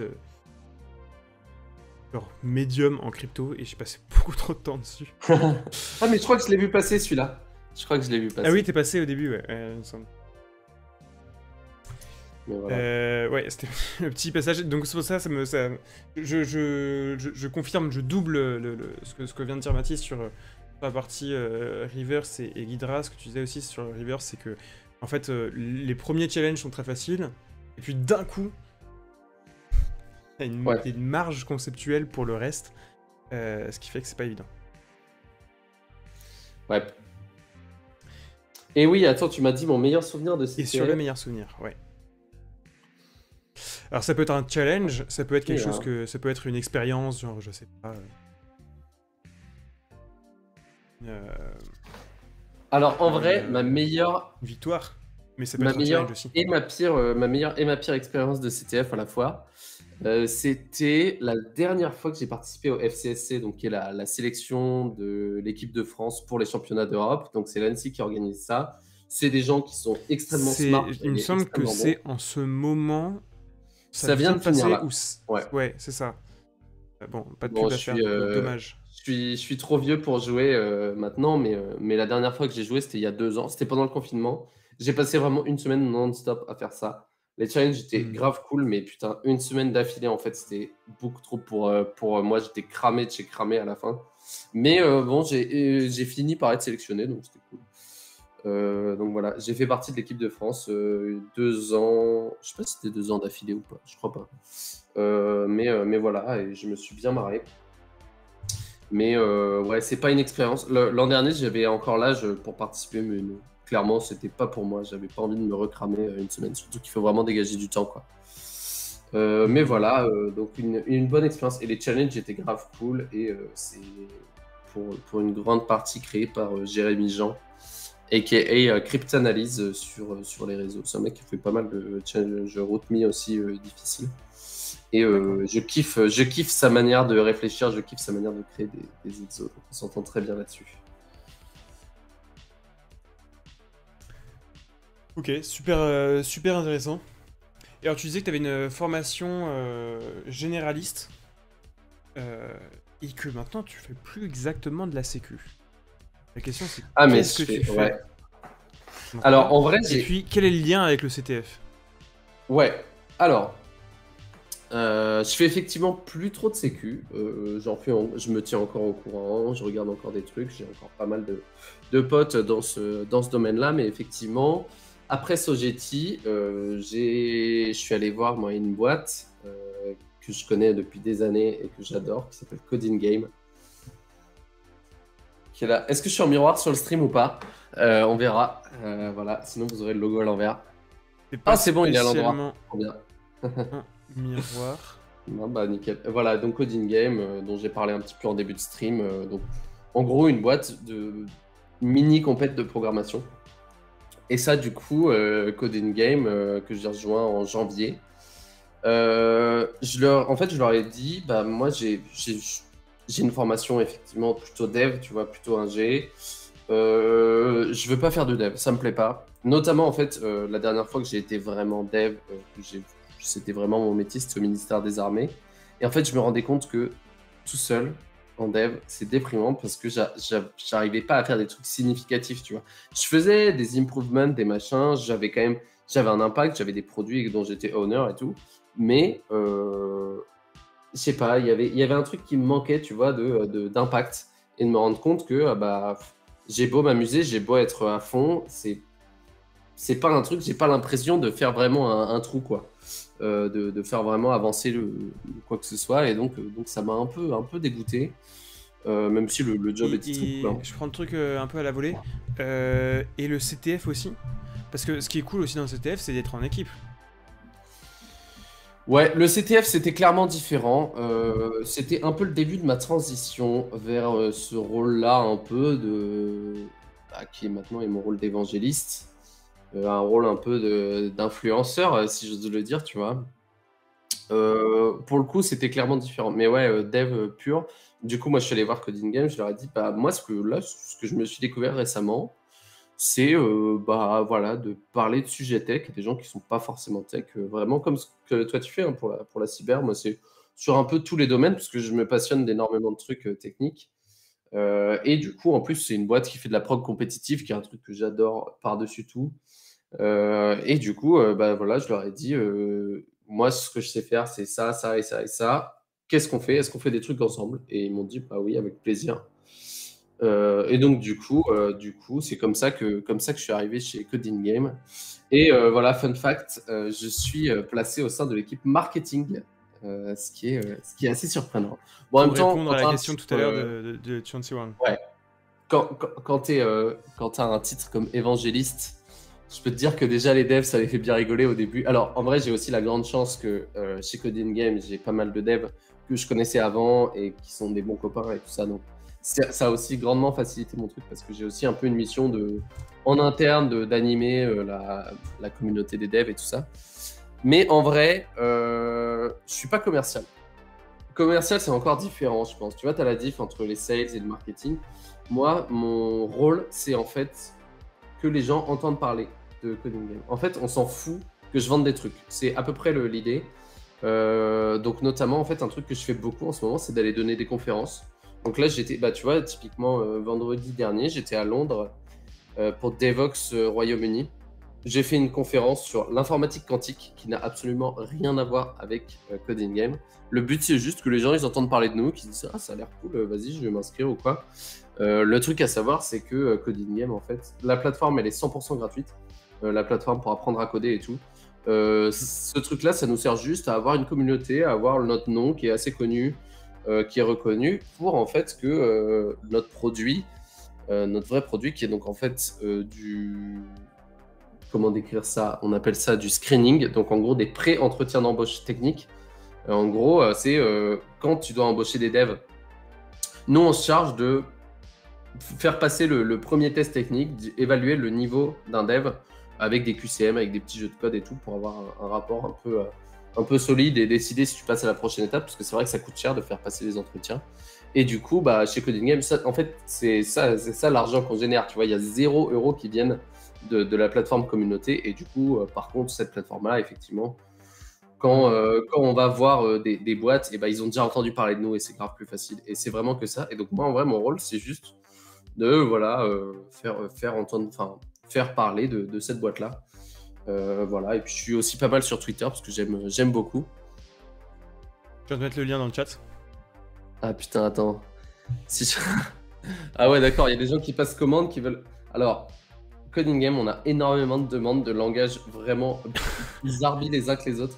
Non mais, alors, fun fact, on a le langage D, qui est un truc, je ne sais même pas à quoi ça ressemble, parmi la trentaine de langages qu'on a, parce qu'à une époque, on a fait genre une espèce de jeu concours, enfin un truc genre où on disait, ok, on fait un sondage, rajoutez les options que vous voulez. Les 2 options qui auront le plus de votes, on les rajoute comme langage sur la plateforme. Il y a un mec random qui fait du thé, qui stream ou je sais pas quoi. Enfin, genre, il est assez connu sur ça. Il a dit à tout le monde, toute sa communauté, venez, on vote D, let's go. Et du coup, on a ce langage-là qui ne sert à personne. Mais voilà. Mais ouais, Brainfuck, c'était notre poisson d'avril de cette année d'ailleurs. On a annoncé qu'il y aurait le Brainfuck. On avait créé le... On parlait de Bitoduc tout à l'heure, on avait créé le Frantran. Je vous laisse deviner ce que c'est, rien Oh, qu'avec le nom. incroyable. Alors pour le coup, on a du Fortran aussi sur Coding Game parce que notamment il y a pas mal de banques qui le demandent pour les entretiens parce que là, en fait, Ah bah oui. les machines qui run le code, c'est à peu près les mêmes entre les deux plateformes et du coup, il y a pas mal de boîtes. Et donc, on a un mec qui est chaud. Je crois que c'est Fortran et COBOL de Ouais, mémoire. les deux On trucs a de un de mainframe. on a un de nos devs qui est très très chaud sur ces deux trucs-là. Donc pour ceux qui connaissent pas la réputation de ces deux langages, c'est Vous deux avez langages moins qui de sont 40 très ans utilisés. déjà. Voilà. C'est deux langages qui étaient utilisés il y a très longtemps, et qui sont très restreints. Enfin, on peut tout faire, hein, c'est Turing complet. Et qui sont encore utilisés dans les banques, surtout. Dans les mainframes. Personne n'utilise, personne d'autre n'utilise. Parce que ouais, les banques ont ce code-là et ils ont trop peur de le mettre à jour parce qu'ils savent que ça va Hmm. péter des trucs et que ça va coûter un fric monstrueux. Et du coup, ils maintiennent des systèmes ultra vieux sur des langages qui sont plus gérés par personne. Et le truc qui est rigolo, c'est que du coup, les salaires de ces jobs-là sont un peu en train Ah ouais, d'exploser parce que tous les devs qui faisaient ça, ils partent à la retraite. Donc maintenant, les jeunes qui arrivent à maintenir et développer des nouveaux trucs, ils se mettent plutôt bien. ouais c'est mon souhait. Et ouais, ouais, ouais. Donc c'est pas aujourd'hui qu'on va voir les banques passer sur PowerShell, hein. Bon, quand bien même PowerShell sera adapté. Et donc, ok, tu parles de... Du coup, tu nous as parlé... Moi, j'ai une petite question, peut-être anecdotique, mais... du coup, tu parles de quoi dans ces interventions, dans ces conférences? Parce que, typiquement, l'ordinateur quantique, l'informatique quantique, c'est pas spécialement ton sujet, c'est pas... c'est pas le sujet de cœur, ni de Coding Games, ni peut-être... Tiens, a priori. Du coup, tu les prépares beaucoup, tu fais de la vulgarisation. Qu'est-ce que tu fais dans ce genre d'occasion? Alors mes confs, en vrai, je fais sur des sujets qui me plaisent. Donc effectivement, l'informatique quantique, c'est pas mon gros truc, mais j'en ai fait, ça m'intéresse. J'ai envie de montrer aux gens que c'est pas si compliqué que ça. Alors, ça reste archi compliqué et personne n'y comprend rien, hein, mais c'est pas un truc ultra mystique. Voilà, c'est un peu comme le machine learning, tu vois, quand on a jamais fait... Les réseaux de neurones, tu vois, c'est un nom un peu... Ouais. Bon, en fait, quand tu regardes, c'est des fois et des plus, quoi. Bah, c'est un peu la même chose, tu vois, et donc, c'est un truc qui me plaît. D'ailleurs, fun fact, je suis champion de France de programmation compétitive quantique, labellisé par Microsoft. J'ai joué une compète qui faisait en partenariat avec Code4Sys il y a quelques années, et j'étais top 1 sur le leaderboard français. Bon, c'était pas un énorme truc, hein, mais voilà, Ok. dès qu'il y a, je te dis, hein, dès qu'il y a un scoreboard, je fais tout pour y être. Même si ça implique d'apprendre et de faire des révisions énormes de physique et d'algèbre, parce que c'est beaucoup de maths et d'opérations matricielles. Donc voilà, c'était. En fait, ça doit être assez cool d'une certaine manière, parce que du coup, t'as un peu trouvé ta manière de bosser. T'as un peu trouvé ce qui te stimulait, et ce qui te stimulait, plutôt. Et du coup, ce que tu cherches dans une boîte quand tu fais des entretiens d'embauche. Typiquement. Enfin, je dis ça parce que potentiellement, il y a peut-être des gens dans le chat qui nous regardent, qui vont nous regarder plus tard sur YouTube, qui se disent peut-être, qui se posent des questions sur où aller, où faire des études, où aller travailler. Toi, du coup, t'as un peu identifié du coup comment tu bosses et comment t'as envie de bosser, quoi. Ouais, alors en vrai, j'ai déjà cette chance-là, en fait, de juste être passionné d'informatique. Et ça, en vrai, ça aide de fou parce que juste, je kiffe ce que je fais. C'est typiquement un exemple, c'est j'ai bossé chez Google à un moment quand j'étais stagiaire. Donc j'ai fait un stage chez Google juste parce que j'arrivais super facilement à déglinguer les entretiens parce que je faisais beaucoup de prog compétitives. Et du coup, enfin, c'est vraiment ça, quoi. Un entretien d'embauche, quelle que soit la boîte, ça ressemble à du coding game, quoi. C'est du truc où tu fais un puzzle qui dure une demi-heure et voilà, quoi. Mais du coup, ouais, non, j'ai aussi un autre avantage qui est que grâce à Twitter notamment, j'ai une certaine notoriété et les gens me connaissent. Donc, je vais voir des boîtes qui ont entendu parler de moi généralement. Ça fait, moi, depuis. Putain, ça fait combien de temps que j'ai pas de CV? Genre, je n'ai plus de CV, tu vois. Sogeti, j'ai été recruté sans donner de CV. C'est juste en en discutant. Et parce que c'est aussi des postes qui sont très spéciaux. Mais c'est des trucs qui aident aussi beaucoup de en fait, pouvoir dessiner mon propre poste parce que je sais ce qui me plaît, je sais ce que je sais faire. Et du coup, et c'est des trucs généralement que les boîtes vont énormément rechercher, mais qu'elles savent pas vraiment ce qu'elles cherchent. Donc quand je viens en apportant des solutions en disant, bah moi, voilà, je peux donner des confs, je parle anglais à peu près couramment, voilà, et ils sont là, ah mais putain, vas-y, go, on y va. Et du coup, ça m'a pas mal porté. Parce qu'en vrai, du coup, après Sogeti, moi, je suis allé voir 3 boîtes, qui étaient un peu 3 boîtes chez qui j'avais envie de bosser. Attends, est-ce que... Oui, je vais donner les 2 autres, on s'en fout. Il y en a une qui était Dashlane, qui était donc le gestionnaire de mots de passe. Mon meilleur pote, il bossait là-bas jusqu'à il y a une semaine. Et j'ai eu... Putain, comment La dernière fois qu'on s'est vu en présentiel, c'était là-bas. Oui, c'est vrai. C'était chez Dashlane. Bah, et voilà. Mon pote PL qui bossait là-bas.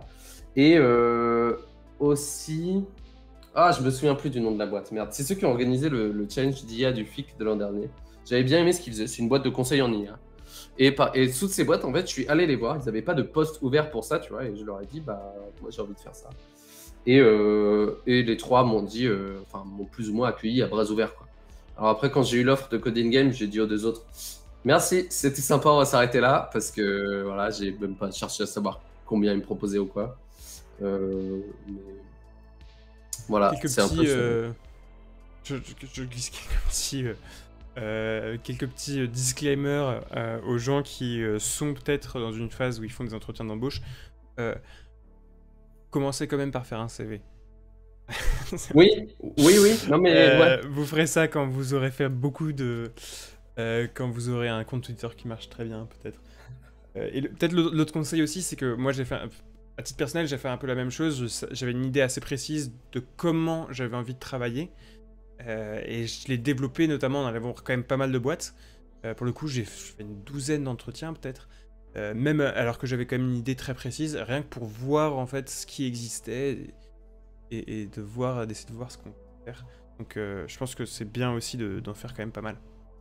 Ouais, Rien que pour non, mais voir puis le même, reste du monde, quoi. même bosser en entreprise, c'est un truc où tu essayes des trucs et tu te rends compte. Enfin, c'est un peu comme, tu vois, les histoires d'amour, tu vois. C'est genre, quand tu es dans une boîte, tu vois pas forcément les trucs qui vont pas ou les trucs qui te plaisent pas ou quoi. Et une fois que tu en sors, une fois que tu vas autre part, tu fais, ah oui, en fait, maintenant je sais ce que je veux. Et en vrai, les boîtes, c'est un truc, c'est aussi naturel d'en changer assez régulièrement, surtout dans la tech. Tu restes quelques années. Tu as des gens qui kiffent leur première boîte et qui y restent toute leur vie. Mais voilà, c'est aussi assez naturel d'en changer. Ouais, ça, c'est naturel d'en changer régulièrement. Et c'est pas une mauvaise chose. C'est un truc qui est prévu. Hein. Toutes les boîtes s'attendent pas à garder les devs indéfiniment, mais voilà. Et je rebondis sur une question. Faut-il être passionné pour être un bon dev ou autre? Alors, non. La passion, c'est un truc que je recherche énormément, moi, parmi les gens avec qui je collabore et tout ça. Parce que c'est super pratique et c'est des gens avec qui, même à titre personnel, je peux avoir des discussions super profondes. Et genre, à la pause déj, on va discuter de ah, t'as vu le dernier truc, ah, la dernière vulne, le machin. Et genre, c'est des gens à qui ça fait plaisir. Donc, à titre perso, je trouve ça très cool. En vrai, pour être bon dev, il y a des gens qui arrivent au boulot à 9h, qui repartent à 17h. Le soir, ils ne devent pas chez eux, ils posent le truc. Et c'est des gens qui sont quand même excellents. Il n'y a pas besoin de ça. Je sais que la passion, c'est un truc qui aide énormément. Mais ce n'est pas un truc absolument nécessaire, non. Du tout. Et je pense, personne ne demande mon avis, mais je pense que ça peut être dangereux aussi. Je vois aussi beaucoup ça autour de moi. Effectivement, les gens avec qui moi je bosse sont très passionnés. Mais ça peut être dangereux d'être tout le temps sur du dev, sur de la tech, sur de la cyber. Il y a un moment aussi où tu as besoin de décompresser. Et en fait, Ouais. c'est bien d'arriver à poser ton PC, d'arriver à 9h et puis de poser ton PC à 10h, 18h, 9h pour les cabinets de conseil. Et de passer à autre chose, quoi. Je me sens archivisé là. Je passe H24 sur des écrans, moi, je le vis très bien, mais effectivement, c'est. Non, mais même pour l'équilibre vie pro, vie perso, c'est pas facile. Et puis il faut aussi trouver le temps de se dire, bah voilà, je n'ai que 24 heures dans une journée, il faut Ouais. Faut pas que je le Et je focus ferais sur pas tout. 100% le même truc, quoi. Ouais, Je ouais. serais pas expert sur toute la crypto, tout le reverse du monde et tout l'informatique quantique. Ouais. Bah, d'ailleurs, le CTF, c'est pour ça que ça se joue en équipe, c'est que personne ne peut être bon partout. Il Mm. faut, alors, les profils, le profil idéal, c'est un profil, en fait, même qu'on recherche beaucoup en dev. C'est ce qu'on appelle le T-shape. C'est, donc, ton profil, il est, ouais, c'est des termes de bullshit company, c'est ça? Non, mais Non, c'est c'est un en commentaire gros. qui me fait doucement. Ah, mais en gros, c'est le T-shape, donc c'est vraiment la forme de T. Donc c'est un dev qui connaît à peu près tout, enfin, ou un profil tech qui connaît à peu près tout, qui maîtrise dans sa généralité quasiment tous les domaines, mais qui est très pointu, très, très deep dans un domaine en particulier. Et du coup, ça fait que si tu t'entoures de gens comme ça, tu peux composer une équipe qui arrive très bien à travailler ensemble parce qu'ils ont un overlap sur leur capacité et voilà leur connaissance et en plus qui sont ultra pointus dans leur domaine respectif. Et du coup, en CTF, c'est exactement ça qu'on cherche. Il y a Kiyoma qui demande si la passion c'est beaucoup plus important dans le domaine de la cyber que dans le dev. Oui. J'ai un avis sur la question, mais je te laisse répondre peut-être. Ok, alors moi, mon avis, c'est que le dev, ça s'apprend en école, la cyber, très peu. Alors, il y a des écoles qui sont en train d'émerger. C'est vrai que j'en ai pas parlé, je suis parrain d'une école de cyber d'ailleurs. Ouais, je fais ma pub pour tout ce soir. Même pour Ouais, mes c'est anciennes parti, là. boîtes. Non, mais C'est voilà. Voilà. Bon, l'école s'appelle Guardia pour ceux qui sont intéressés à l'ouvrir à la rentrée. Mais la formation, c'est un truc. Moi, j'ai appris la cyber et comme 99% des gens que je connais qui font du CTF, on n'a pas appris ça à l'école. Ou alors, peut-être 10% de nos compétences ont été apprises à l'école. Le reste, c'est de la pratique, du CTF, de l'autodidacte, du route-me le week-end et tout. Alors que le dev, en vrai, bah, rien qu'en DUT, enfin, genre même en une année de DUT, tu fais plus de cyber que 99% des gens dont c'est le métier actuellement en ont fait dans leurs études, quoi. Voilà. Et du coup, toi, c'était ton avis là-dessus? C'était pas exactement ce que j'avais en tête, mais je te rejoins carrément. Ouais, il y a peu d'écoles encore qui te donnent une vraie spécialisation en cyber. Moi, j'ai eu la chance de voir 2 écoles. Il y en avait une dans laquelle c'était le cas, une dans laquelle c'était pas du tout le cas. Et effectivement, dans la deuxième, bah, on passait notre vie sur RouteMe, faire des challenges, et c'est ça aussi.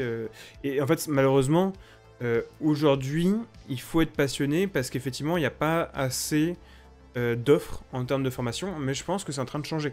Tu mentionnais la Guardia School. Il y en a plusieurs autres, j'ai plus les noms en tête, mais en fait ça fait Moi, partie de cette les génération deux, de... ouais, les deux écoles principales et qui sont les plus anciennes, entre guillemets, genre elles ont été fondées les deux il y a moins de 10 ans. Hein. Ça, LNCBS et l'ESNA qui sont pour moi les deux grosses écoles de cyber, mais tu en as vraiment Ouais, plein alors je pense d'autres, aussi même à... des Là, on écoles pourrait qui rajouter ont des peut-être toutes les écoles cursus. d'informatique, Ouais, tout ce ouais, qui qui est ont NCMAC, 42, Epitech, tout ça qui sont aussi assez spécialisantes. ouais. Mais je pense à des écoles de cyber, comme la Guardia, il y en a plusieurs qui sont montées dans les derniers Ah 24 bah ouais, mois, tu ouais. vois. Ouais. Donc c'est pour dire qu'effectivement, il faut des gens. Et du coup, je nuancerais peut-être ça en disant qu'en fait, déjà dans la cyber, t'as pas que les gens qui font du CTF. T'as pas que... t'as toute une population qui effectivement a besoin de CTF, au moins au début, pour apprendre des trucs. Mais déjà, c'est pas forcément le cas de tout le monde. Il y a aussi des gens qui ont appris sur le terrain, ils arrivent, ils se mettent en audit face à un site web, face à un réseau, et puis ils apprennent sur le terrain. Et aussi, chaque boîte a la responsabilité de te former aussi. C'est le premier truc. Et puis après, t'as un peu deux populations historiquement en cyber. Ça a tendance à être de moins en moins le cas. Mais t'avais un peu d'un côté les cadres de la cyber, avec tout ce qui est consultant RSSI. Sur des sujets comme de la gouvernance, des normes, tu parlais tout à l'heure des sujets légaux. Et de l'autre côté, tu as tout ce qui est pentest, analyse forensique, un peu plus technique. Et en fait, ces deux populations, il y a besoin des deux populations. Donc en fait, tu peux très bien bosser dans la cyber sans jamais avoir fait de CTF. Parce que tu as toute une population pour qui c'est un truc. Et je pense qu'aussi, tu peux apprendre quand même. C'est juste que tu seras buté avec des CTF pour apprendre. Bon, bah, si tu connais pas, si t'as pas fait avant, au moment où tu arrives sur ton premier taf, bah, il va falloir que tu te butes un petit peu, effectivement, pour comprendre ce que tu fais et monter vite en compétence. Ouais.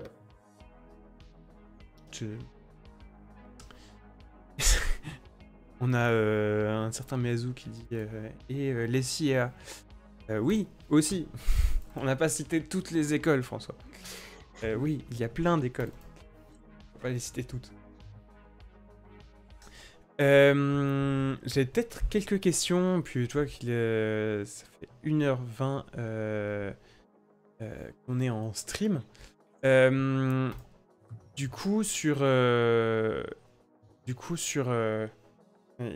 sais pas si tu veux réagir au message de Skiwoo. Avant qu'on passe sur la question suivante. Ouais. Alors attends, je suis analyste au sein d'un SOC depuis début mars. Je faisais un métier qui n'avait rien à voir. J'ai fait pas mal de travail avec MI et j'en apporte tous les jours au sein de mon taf. Oui, alors ça c'est un truc très typique de la cyber. Il y a une pénurie énorme en talent et en workforce pur. Donc vraiment, il y a énormément de jobs qui sont ouverts. Il y a une pénurie d'experts là-dessus. Et du coup, ce qu'ils font, c'est que il y a pas mal de gens qui se reconvertissent à la cyber. Je trouve que c'est une bonne chose aussi parce que ça apporte des expertises de plein de métiers différents, notamment sur les SOC, donc qui sont les Security Operations Center. C'est en gros un peu les tours de contrôle qui vérifient que tout se passe bien sur le réseau, quoi. Les SOC, il y a beaucoup d'anciens admin systèmes qui se font reskiller parce qu'il y a énormément de talents qui sont communs. Il y a des skills qui sont les mêmes en fait entre les deux. Et il y a aussi une grosse expérience de quand tu sais administrer un système, tu sais aussi reconnaître ce qui est normal et ce qui n'est pas normal par rapport à juste un junior qui arrive et qui n'a pas d'expérience terrain, quoi. Donc voilà. J'en profite. Et c'est vrai que par rapport à ce que tu dis, effectivement, le côté détection est souvent le moins bien loti. Et ça rejoint la question de NixML qui demande s'il y a des exos type CTF pour les Blue Team. Je sais pas si tu en connais, Mathis. On peut peut-être parler aussi d'une plateforme que tu connais bien qui s'appelle Nubi Contest. Oui. Mais moi, en tout cas, je peux recommander TryHackMe, qui est quand même très progressif, très didactique. Vraiment très très bien foutu. Et puis dans la partie Blue Team, vraiment Blue Team, il y a les Blue Team Labs Online, BTLO, si tu veux regarder. Il y a pas mal de ressources aussi. Ouais. Est-ce que tu veux dire un mot sur Nubi Contest? Bah écoute, pas particulièrement. Je sais pas, moi je suis plus team route même. Enfin, ok, il me semblait, my bad. Non. Bah après, voilà, The LSD étant un personnage qui est très attachant, voilà, ils ont un peu leur mascotte. Mais non, sinon non, je suis. Mais des chals comme ça, j'en fais plus trop depuis assez longtemps. Après, Nubi Contest, ils ont, je trouve, des exos qui sont moins cyber, mais que je trouve plus marrants. Des trucs un peu genre de logique, des trucs comme ça, bon, qui t'apprendront moins la cyber, mais qui sont plus ludiques et que je trouvais assez sympa. J'ai encore une autre plateforme. Okay. Ouais, alors attends, je réagis juste à quelqu'un qui nous dit on peut pas résoudre les énigmes en COBOL ou en Fortran sur Coding Game. Effectivement, je crois que c'est que sur la partie test de recrutement. On s'est pas emmerdé à l'inclure sur la plateforme communauté. Comprendre si tu y arrives, t'es embauché direct. Ouais. Est-ce que on a beaucoup parlé de cyber? Le but c'est aussi de parler des sujets qui sont connexes. T'as parlé, mais sans trop passer de temps sur le sujet, de tout ce qui est challenge en dehors de la cyber. Et c'est vrai que moi, c'était ce côté challenge, j'ai découvert avec la cyber. Est-ce qu'il y a une communauté qui est aussi importante sur tout ce qui est plus code, plus algorithmique? Et c'est vrai qu'aussi, d'ailleurs, tu parlais beaucoup d'algorithmique. Donc ça, c'est une première question. Je donne même une deuxième question. Est-ce qu'on pourrait pas te poser la même question sur les CTF? C'est quoi ton meilleur challenge, le meilleur challenge que tu as fait ou ton meilleur souvenir dans un challenge d'algorithmique ou de programmation? Ça, j'ai. Ok. La communauté de pro compétitive, elle est grande. Elle est super grande. Je suis en train de réfléchir, est-ce que c'est un peu les mêmes types de démographie? Et je pense que oui, tu vois, ça veut dire que genre les meilleurs, on se connaît beaucoup entre nous. Oui, ça y est, Boulard, le gars, je dis je suis dans les meilleurs. Non, mais c'est, voilà, j'en fais beaucoup et oui, on se connaît beaucoup. Ceux qui en font très régulièrement, il y a une communauté. C'est moins organisé parce qu'on va dire que, tu vois, les CTF, tu te rencontres en présentiel, tu vas à la nuit du hack, des trucs comme ça, tu croises des gens, même s'ils jouent pas le CTF le soir même, parce qu'ils ont autre chose à faire, tu reconnais quand même des têtes. En info, c'est moins le cas, parce que c'est un monde énorme, et la prog compétitive, c'est vraiment une petite sous-partie par rapport à la cyber, où tu as une beaucoup plus grande proportion de gens qui font du CTF. Mais oui, c'est une communauté, et je la trouve aussi un peu plus nationale. C'est-à-dire que c'est... je sais pas en même temps. Non, j'avoue qu'en France, non, même en CTF, il y a quand même beaucoup de trucs comme ça. Je saurais pas dire. Mais ouais, les grosses compètes, tu vois, les gros CTF sont plutôt internationaux. Tu vas jouer beaucoup contre des équipes qui sont aux quatre coins de la planète. Les compètes de code, c'est moins le cas. Et je pense que c'est aussi lié au fait que c'est des trucs qui se jouent en solo et qui sont du coup, qui durent pas genre tout un week-end. C'est des trucs qui durent genre 4 heures ou 2 heures. Et du coup, ça dépend aussi du fuseau horaire. Donc en fait, finalement, les compètes françaises, elles vont attirer plus de Français que de Japonais, quoi. C'est pas intéressant. Donc plus local. Et donc, du coup, c'est marginal les compètes que tu fais en équipe? En compète de code, ouais. En compète de code, il y a une compète que je connais là-dessus. Alors non, il y en a deux. Il y a le Google Hashcode qui est une compète d'optimisation. Donc en gros, c'est tu codes des algorithmes qui vont essayer d'optimiser, de chercher une solution parmi un espace de solutions gigantesque pour essayer d'avoir le meilleur score possible. Mais ça se joue du coup en équipe. C'est une compète de 4 heures. C'est ultra fast-paced parce que du coup, pour collaborer sur du code en 4 heures, sur un truc hyper... Tu découvres le sujet, le dernier rendu, il est 3h45 plus tard, donc c'est un peu hardcore.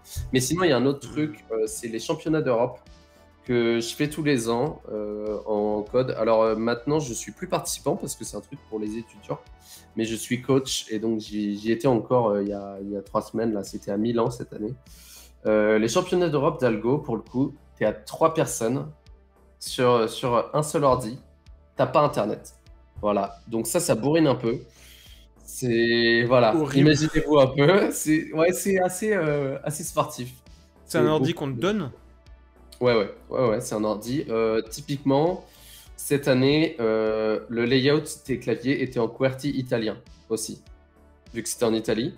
Donc, mes équipes, ils ont dû practice pendant 3 heures à taper en touch type sur du AZERTY ou sur du QWERTY. Enfin, vraiment des trucs assez fun, ouais. Mais en vrai, c'est des trucs. Le gros du challenge, c'est pas sur être rapide à coder et tout, c'est vraiment designer des algorithmes. Donc en vrai, je peux même juste taper avec un seul doigt comme ça, j'arriverai quasiment au même score final, tu vois. Parce que c'est à 5 heures pour résoudre 13 exos. Mais en vrai, sur les 13, on résout 4, c'est déjà beaucoup. Donc voilà, il y a. Mais ouais, ça se joue énormément en solo et effectivement. Et c'est quoi les bonnes stratégies dans ce cas-là? Est-ce que y en a un qui réfléchit à l'exo suivant pendant qu'il y en a un qui tape Alors, j'ai fait un thread du coup très récemment. Là, j'ai fait un live tweet en gros pour expliquer un peu les stratégies, comment on s'entraîne, et trucs comme ça. Effectivement, le PC, il faut utiliser au mieux le temps d'ordi qu'on a en équipe. Donc, généralement, en fait, ce que tu as pendant cette compète-là, tu as le droit aussi d'imprimer à peu près ce que tu veux. Donc, quand tu as un code qui bug, tu l'imprimes et tu le débugs sur papier. Quand tu designes un algorithme, s'il y a déjà quelqu'un sur l'ordi, tu le codes sur papier et après tu le recopies. Donc, tu as vraiment pas mal de strats comme ça. Mais c'est beaucoup aussi de réfléchir, se prendre la tête en équipe, en duo, à dire ouais, attends, là, et du coup, on fait comme ça. Et donc, en vrai, cette limitation-là, elle n'est pas extrêmement grave d'avoir qu'un seul ordi pour 3. Mais c'est vrai que c'est assez original de bosser en équipe et ça nécessite aussi d'avoir pas mal de synergie. J'ai joué une compète, mais alors j'ai joué les championnats d'Europe du Nord quand j'étais en Irlande, Europe du Nord-Ouest, donc c'était d'autres pays, mais voilà, c'est le même genre de truc. Dans ma team, du coup, on représentait une université irlandaise. Il y avait un Français, non, il y avait 2 Français, pardon. Il y avait moi et mon pote Benoît, et un Allemand. Moi, je faisais du Python, l'autre français faisait du C++, le troisième faisait du Java. Je peux vous dire, c'était vraiment de la merde. On n'a pas très bien performé ce truc-là. Il y avait zéro J'ai posé une synergie. question sur les algorithmes, Ouais. sur les langages, plutôt, lesquels sont les plus adaptés pour ce genre de choses. Alors, Et la propre compétition, chacun arrive ouais. peut-être avec son propre langage. Alors, ouais, ça va beaucoup dépendre aussi de. Généralement, comme c'est des trucs en équipe, c'est des trucs étudiants. Donc, en fait, tu vas faire un peu le langage que tu apprends en cours. Moi, j'étais un peu l'exception qui confirme la règle parce que je faisais du Python et à l'INSA, on fait pas du tout de Python. Enfin, on n'en faisait pas maintenant, je crois qu'ils en font, ce qui est plutôt cool. Mais du coup, il faut trouver effectivement cette uniformité-là. Généralement, les langages. Alors, historiquement, c'était énormément de C++, un tout petit peu de C, un petit peu de Java. Le Python, en prod compétitif, ça a émergé il y a 4 ans, 5 ans, un truc comme ça. Donc moi, j'étais très content de voir ça arriver, puisque c'était un peu mon langage principal. Et jusque-là, en compète de code, je faisais du C++. Donc quand c'est arrivé, j'étais trop refait. C'est moins performant. Donc c'est des trucs quand même qui sont très... tu as des time limits qui sont super stricts et tout. Maintenant, on arrive à peu près à s'en sortir. Mais c'est vrai qu'à une époque, tu pouvais pas... C'est pour des questions de performance. Ouais, beaucoup. Ouais. Et ça m'arrive encore de temps en temps d'avoir le bon algo sur des compètes. Je vois qu'il passe pas parce que je fais un time limit exceeded. J'optimise. Je vois plus rien, ça passe toujours pas. Du coup, je traduis mon algo en C++ et ça passe. Donc bon, ça, voilà, c'est des trucs qui arrivent. C'est assez rare parce que maintenant on a PyPy, des interpréteurs qui sont quand même très rapides. Les time limits qui sont aussi un peu pensés pour ça, pour les pythonistes, ils sont assez sympas de nous inclure. Mais ouais, en vrai, les langages, c'est assez hétérogène. Les meilleurs, le top du top, utilisent quasiment tous du C++. Ok. Mais voilà, c'est pas... En vrai, moi, ça m'a jamais limité. Je suis là sur Code Force 6, je dois être dans le top 10 français. J'ai jamais rencontré de limite sur genre Python. À part effectivement les genre 3 fois où j'ai dû réimplémenter mon algo en C++, c'est pas limitant le fait d'avoir moins de data structure, moins de contrôle sur la compilation, l'exécution hyper pointue. C'est un truc qui est bloquant quand tu es à très très haut niveau. Mais moi, ça va. Ok. Super intéressant. Alors, on a NixML qui est passé de YouTube à Twitch. Ah oui, putain. Il devait peut-être se sentir un peu seul dans le chat. Et effectivement, il y a beaucoup plus qui parlent sur Twitch. Monde qui regarde sur Twitch. Faut parler. Qui dit quoi? Il y a des templates de presse en doute.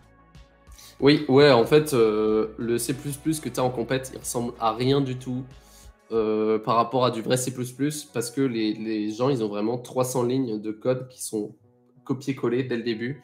Ils ont tout plein de trucs définis, genre la fonction max qui garde le max de 2 éléments, tu vois, ils prédéfinissent ça, c'est hyper rapide, c'est des patterns comme ça, des graphes qui sont préimplémentés. Moi, j'ai un template comme ça en Python, mais je m'en sers pas souvent.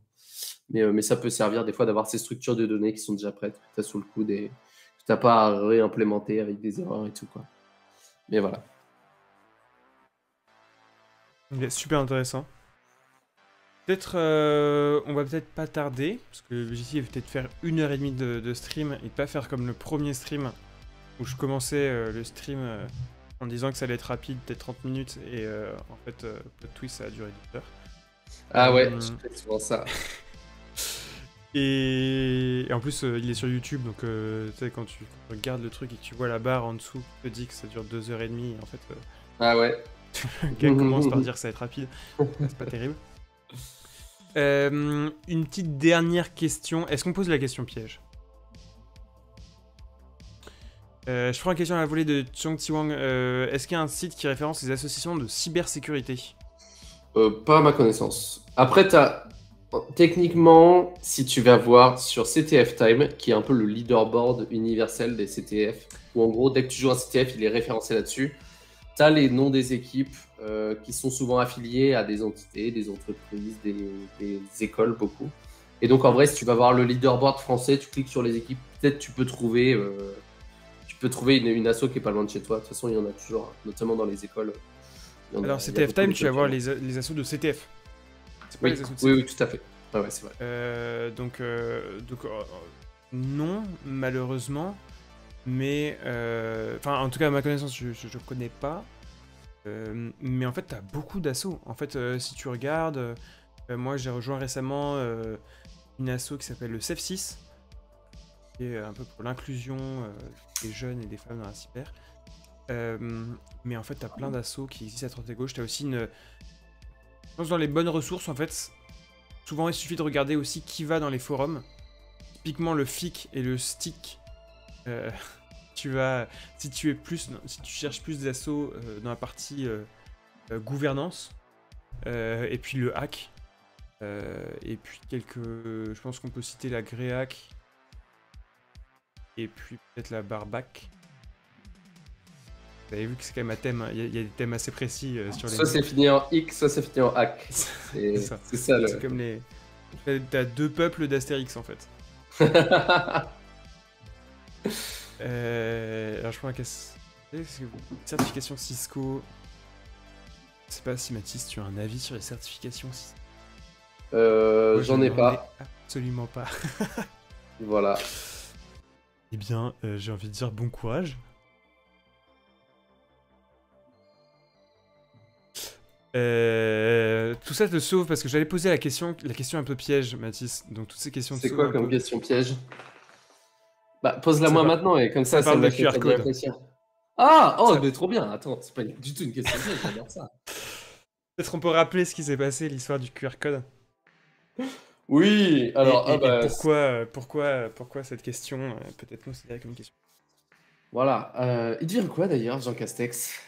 Il est au Il chômage a posé ou... cette démission hier, aujourd'hui. Ouais, ouais, mais qu'est-ce qu'il fait maintenant? Bon, bref. Le fait est que en septembre dernier, bon, voilà, je me baladais sur Twitter.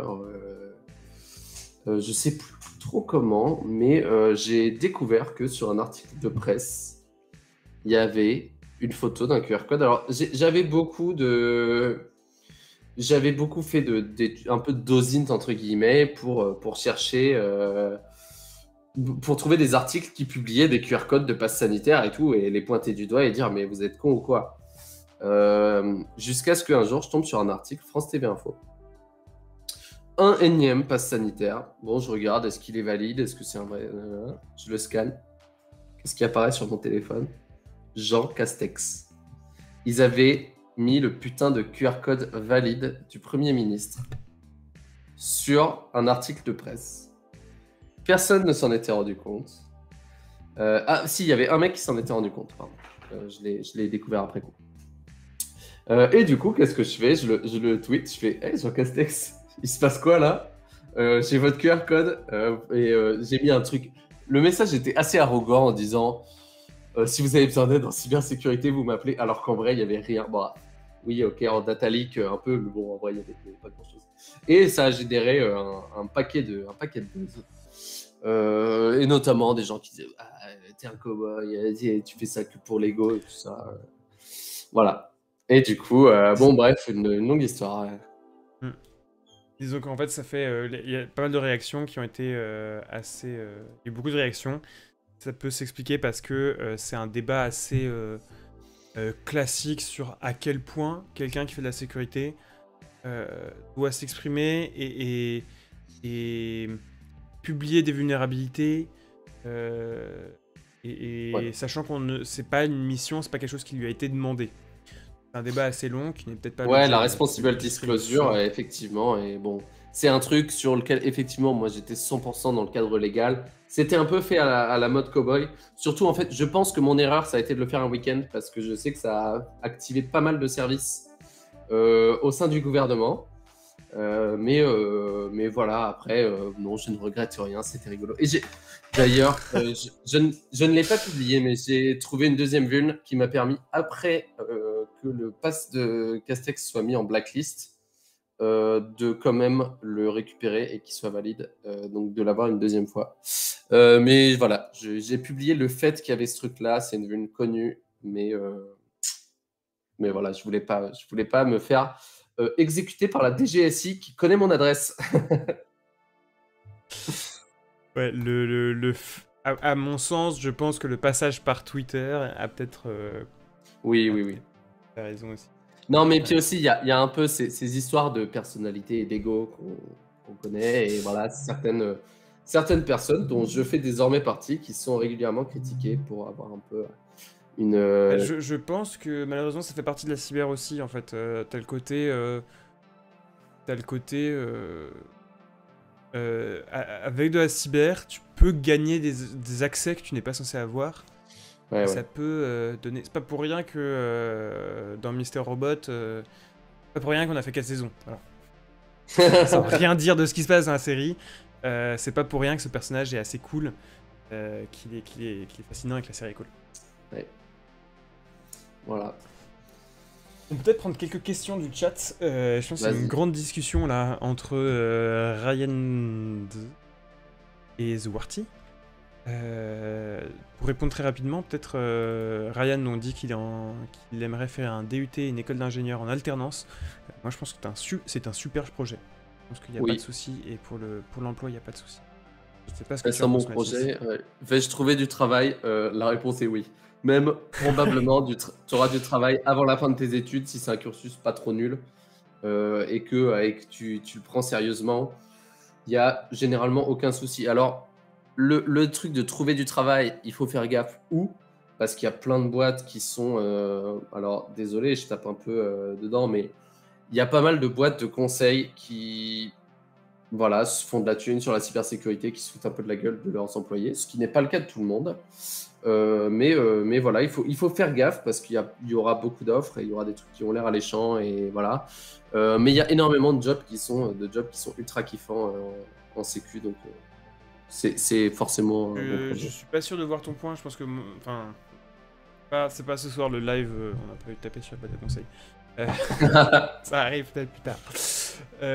Mais aussi pourquoi on parle de boîte de conseil, c'est qu'en fait c'est un débouché classique pour les jeunes. Parce que dans le conseil, en fait, par définition, tu es formé un peu oui. dans la maison. Donc en fait, c'est pour ça qu'aussi c'est très classique. Et elles accueillent beaucoup de jeunes. Là où d'autres boîtes ont peut-être souvent sont un peu méfiantes. Disons, on va embaucher une personne. Et du coup, il faut que ce soit une personne qui ait 8 ans d'expérience. Ouais, je suis d'accord aussi. Et en vrai, une ESN, c'est une bonne manière, c'est un bon premier poste, c'est une belle ligne sur un CV. Mais voilà, il y en a qui vont un peu se foutre de votre gueule, à vous faire des offres un peu nulles, à vous facturer 4 fois votre salaire et tout ça. Donc c'est aussi le truc de, voilà, faites gaffe aussi, comme partout, quoi. Il y en a qui sont plus scrupuleuses que d'autres. Je pense qu'on va peut-être pas prendre toutes les questions du chat qui sont nombreuses. Attends, j'en prends juste une. Dans le public, c'est bien payé? Non. Ah oui. Ça a tendance à changer. L'ANSI, il y a eu un peu une modification, enfin une évolution notamment dans ce qui se passe à l'ANSI. Je suis assez proche du dossier et ça reste quand même pas ouf. Ça dépend ce que tu veux faire aussi. T'as aussi beaucoup d'accès dans le public. Typiquement, t'as des boîtes qui ont accès à beaucoup d'informations et à des thèmes très très simples. Ouais, je suis d'accord. Mais ça reste bien moins payé que le privé, c'est sûr. J'ai bossé dans le public, j'en garde un excellent souvenir parce que les projets sont juste ouf. C'est des trucs que tu verras jamais dans le reste de la vie. Ouais. Par exemple, dans un cercle privé, tu aides tous les gens qui ont les moyens de payer une intervention. Dans le public, et les gens qui en ont besoin. Ouais. Bon, on digresse. Je vois qu'il y a quand même beaucoup de questions d'orientation. C'est très intéressant. Je peux peut-être vous inviter à suivre. Je vais remettre les coordonnées de la chaîne de Mathis et puis son profil Twitter dans le chat, si ça te va. Ouais. Oui, j'ai un truc, un peu une philosophie qui est de quand quelqu'un vient me demander des conseils et tout, si vous jugez que je suis la bonne personne pour ça, je réponds à quasiment tous les DM que je reçois sur Twitter. Bon, je dis pas que j'y réponds dans la minute ni dans la journée, mais je les fais régulièrement. Si vous avez si vous cherchez des conseils, des trucs comme ça, je dis pas que j'ai fait tout dans la vie et que parce que je suis un G à la base, je sais même pas conseiller quel type de DUT est meilleur ou quoi, ou s'il faudrait faire une licence ou un DUT.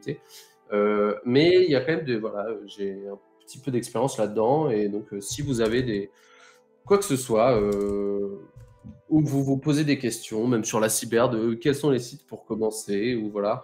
Il y a pas mal de trucs sur lesquels j'ai déjà fait des threads parce que c'est un peu une FAQ, quoi. Il y a des questions qui reviennent souvent. Mais voilà, vous hésitez surtout pas. Il n'y a pas de questions bêtes. Et même si vous êtes 50 à me poser la question, je vais pas m'énerver, juste j'en ferai un thread pour dire ok, allez voir là, et ça me factorisera tout le travail.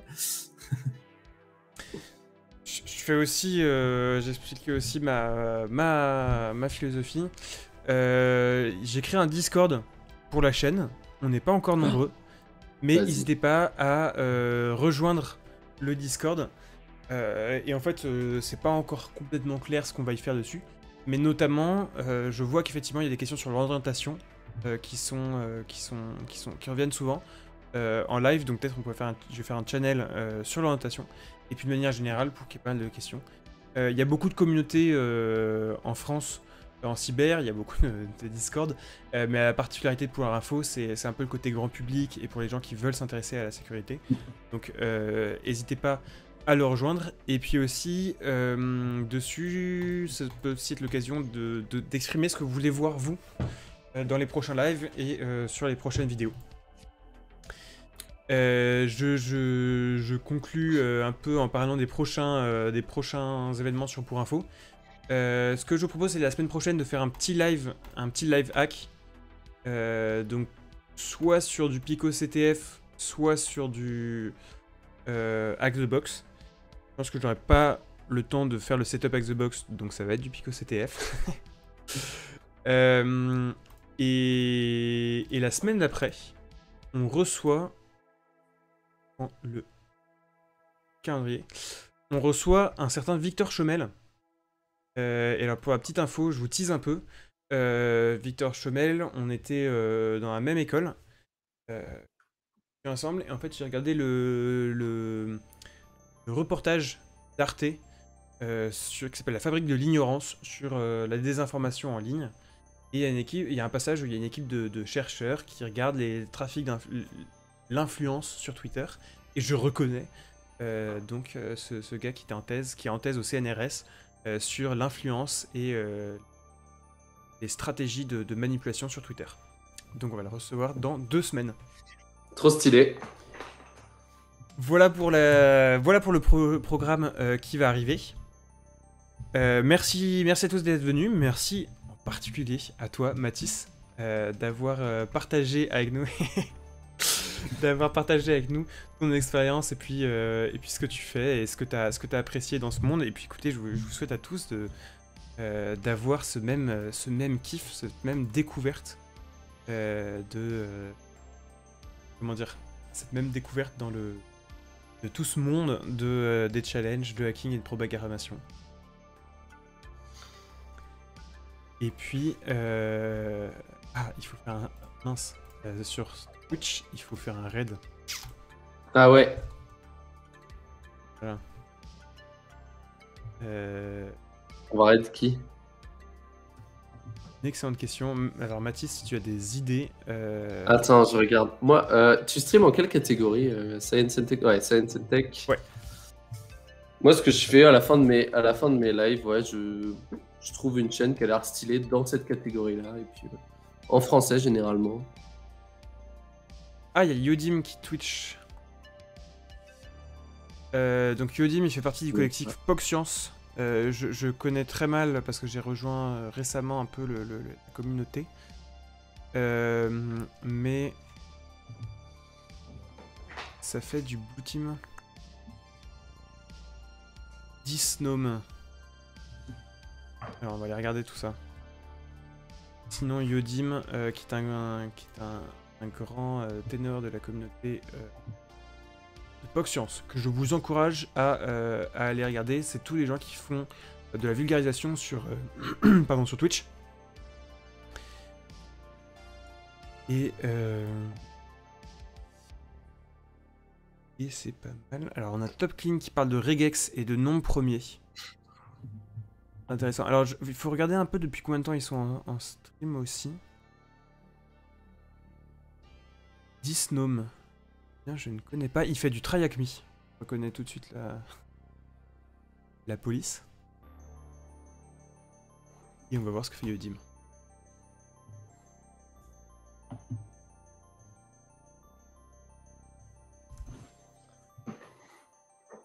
Hop.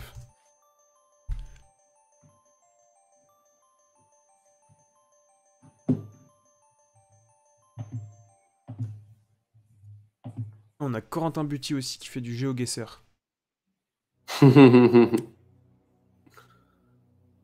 Yodim, ça fait 1h46 qu'il est en stream. Et bah écoutez, je ne connais pas 10 Gnome, mais je pense que c'est tout à fait dans le thème s'il fait du Try Hack Me. Eh bien, c'est parti pour un petit raid. Merci à tous d'être venus. Merci à tous d'être venus. On se retrouve sur YouTube et sur Twitch pour la semaine prochaine et la semaine d'après, évidemment. Merci à toi encore, Mathis. Merci pour l'invite. J'en prie. Très cool. Et puis ça fait toujours plaisir de discuter avec toi et puis de tous ces sujets aussi. Plaisir partagé. Et puis n'hésitez pas à vous abonner, à rejoindre toutes les communautés YouTube. Pour info, et celle de Mathis aussi, dont je remets le lien. Voilà, je lance le stream pour Twitch. Pour ce raid.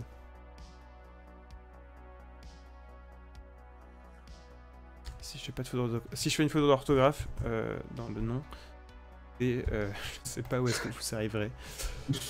Non, je crois qu'il te prévient si tu raides une chaîne qui est pas en direct. Alors à moi qu'il y ait une autre personne qui est le... Non, c'est bon, c'est à l'air cohérent. Je vois le Try Hack Me sur l'écran.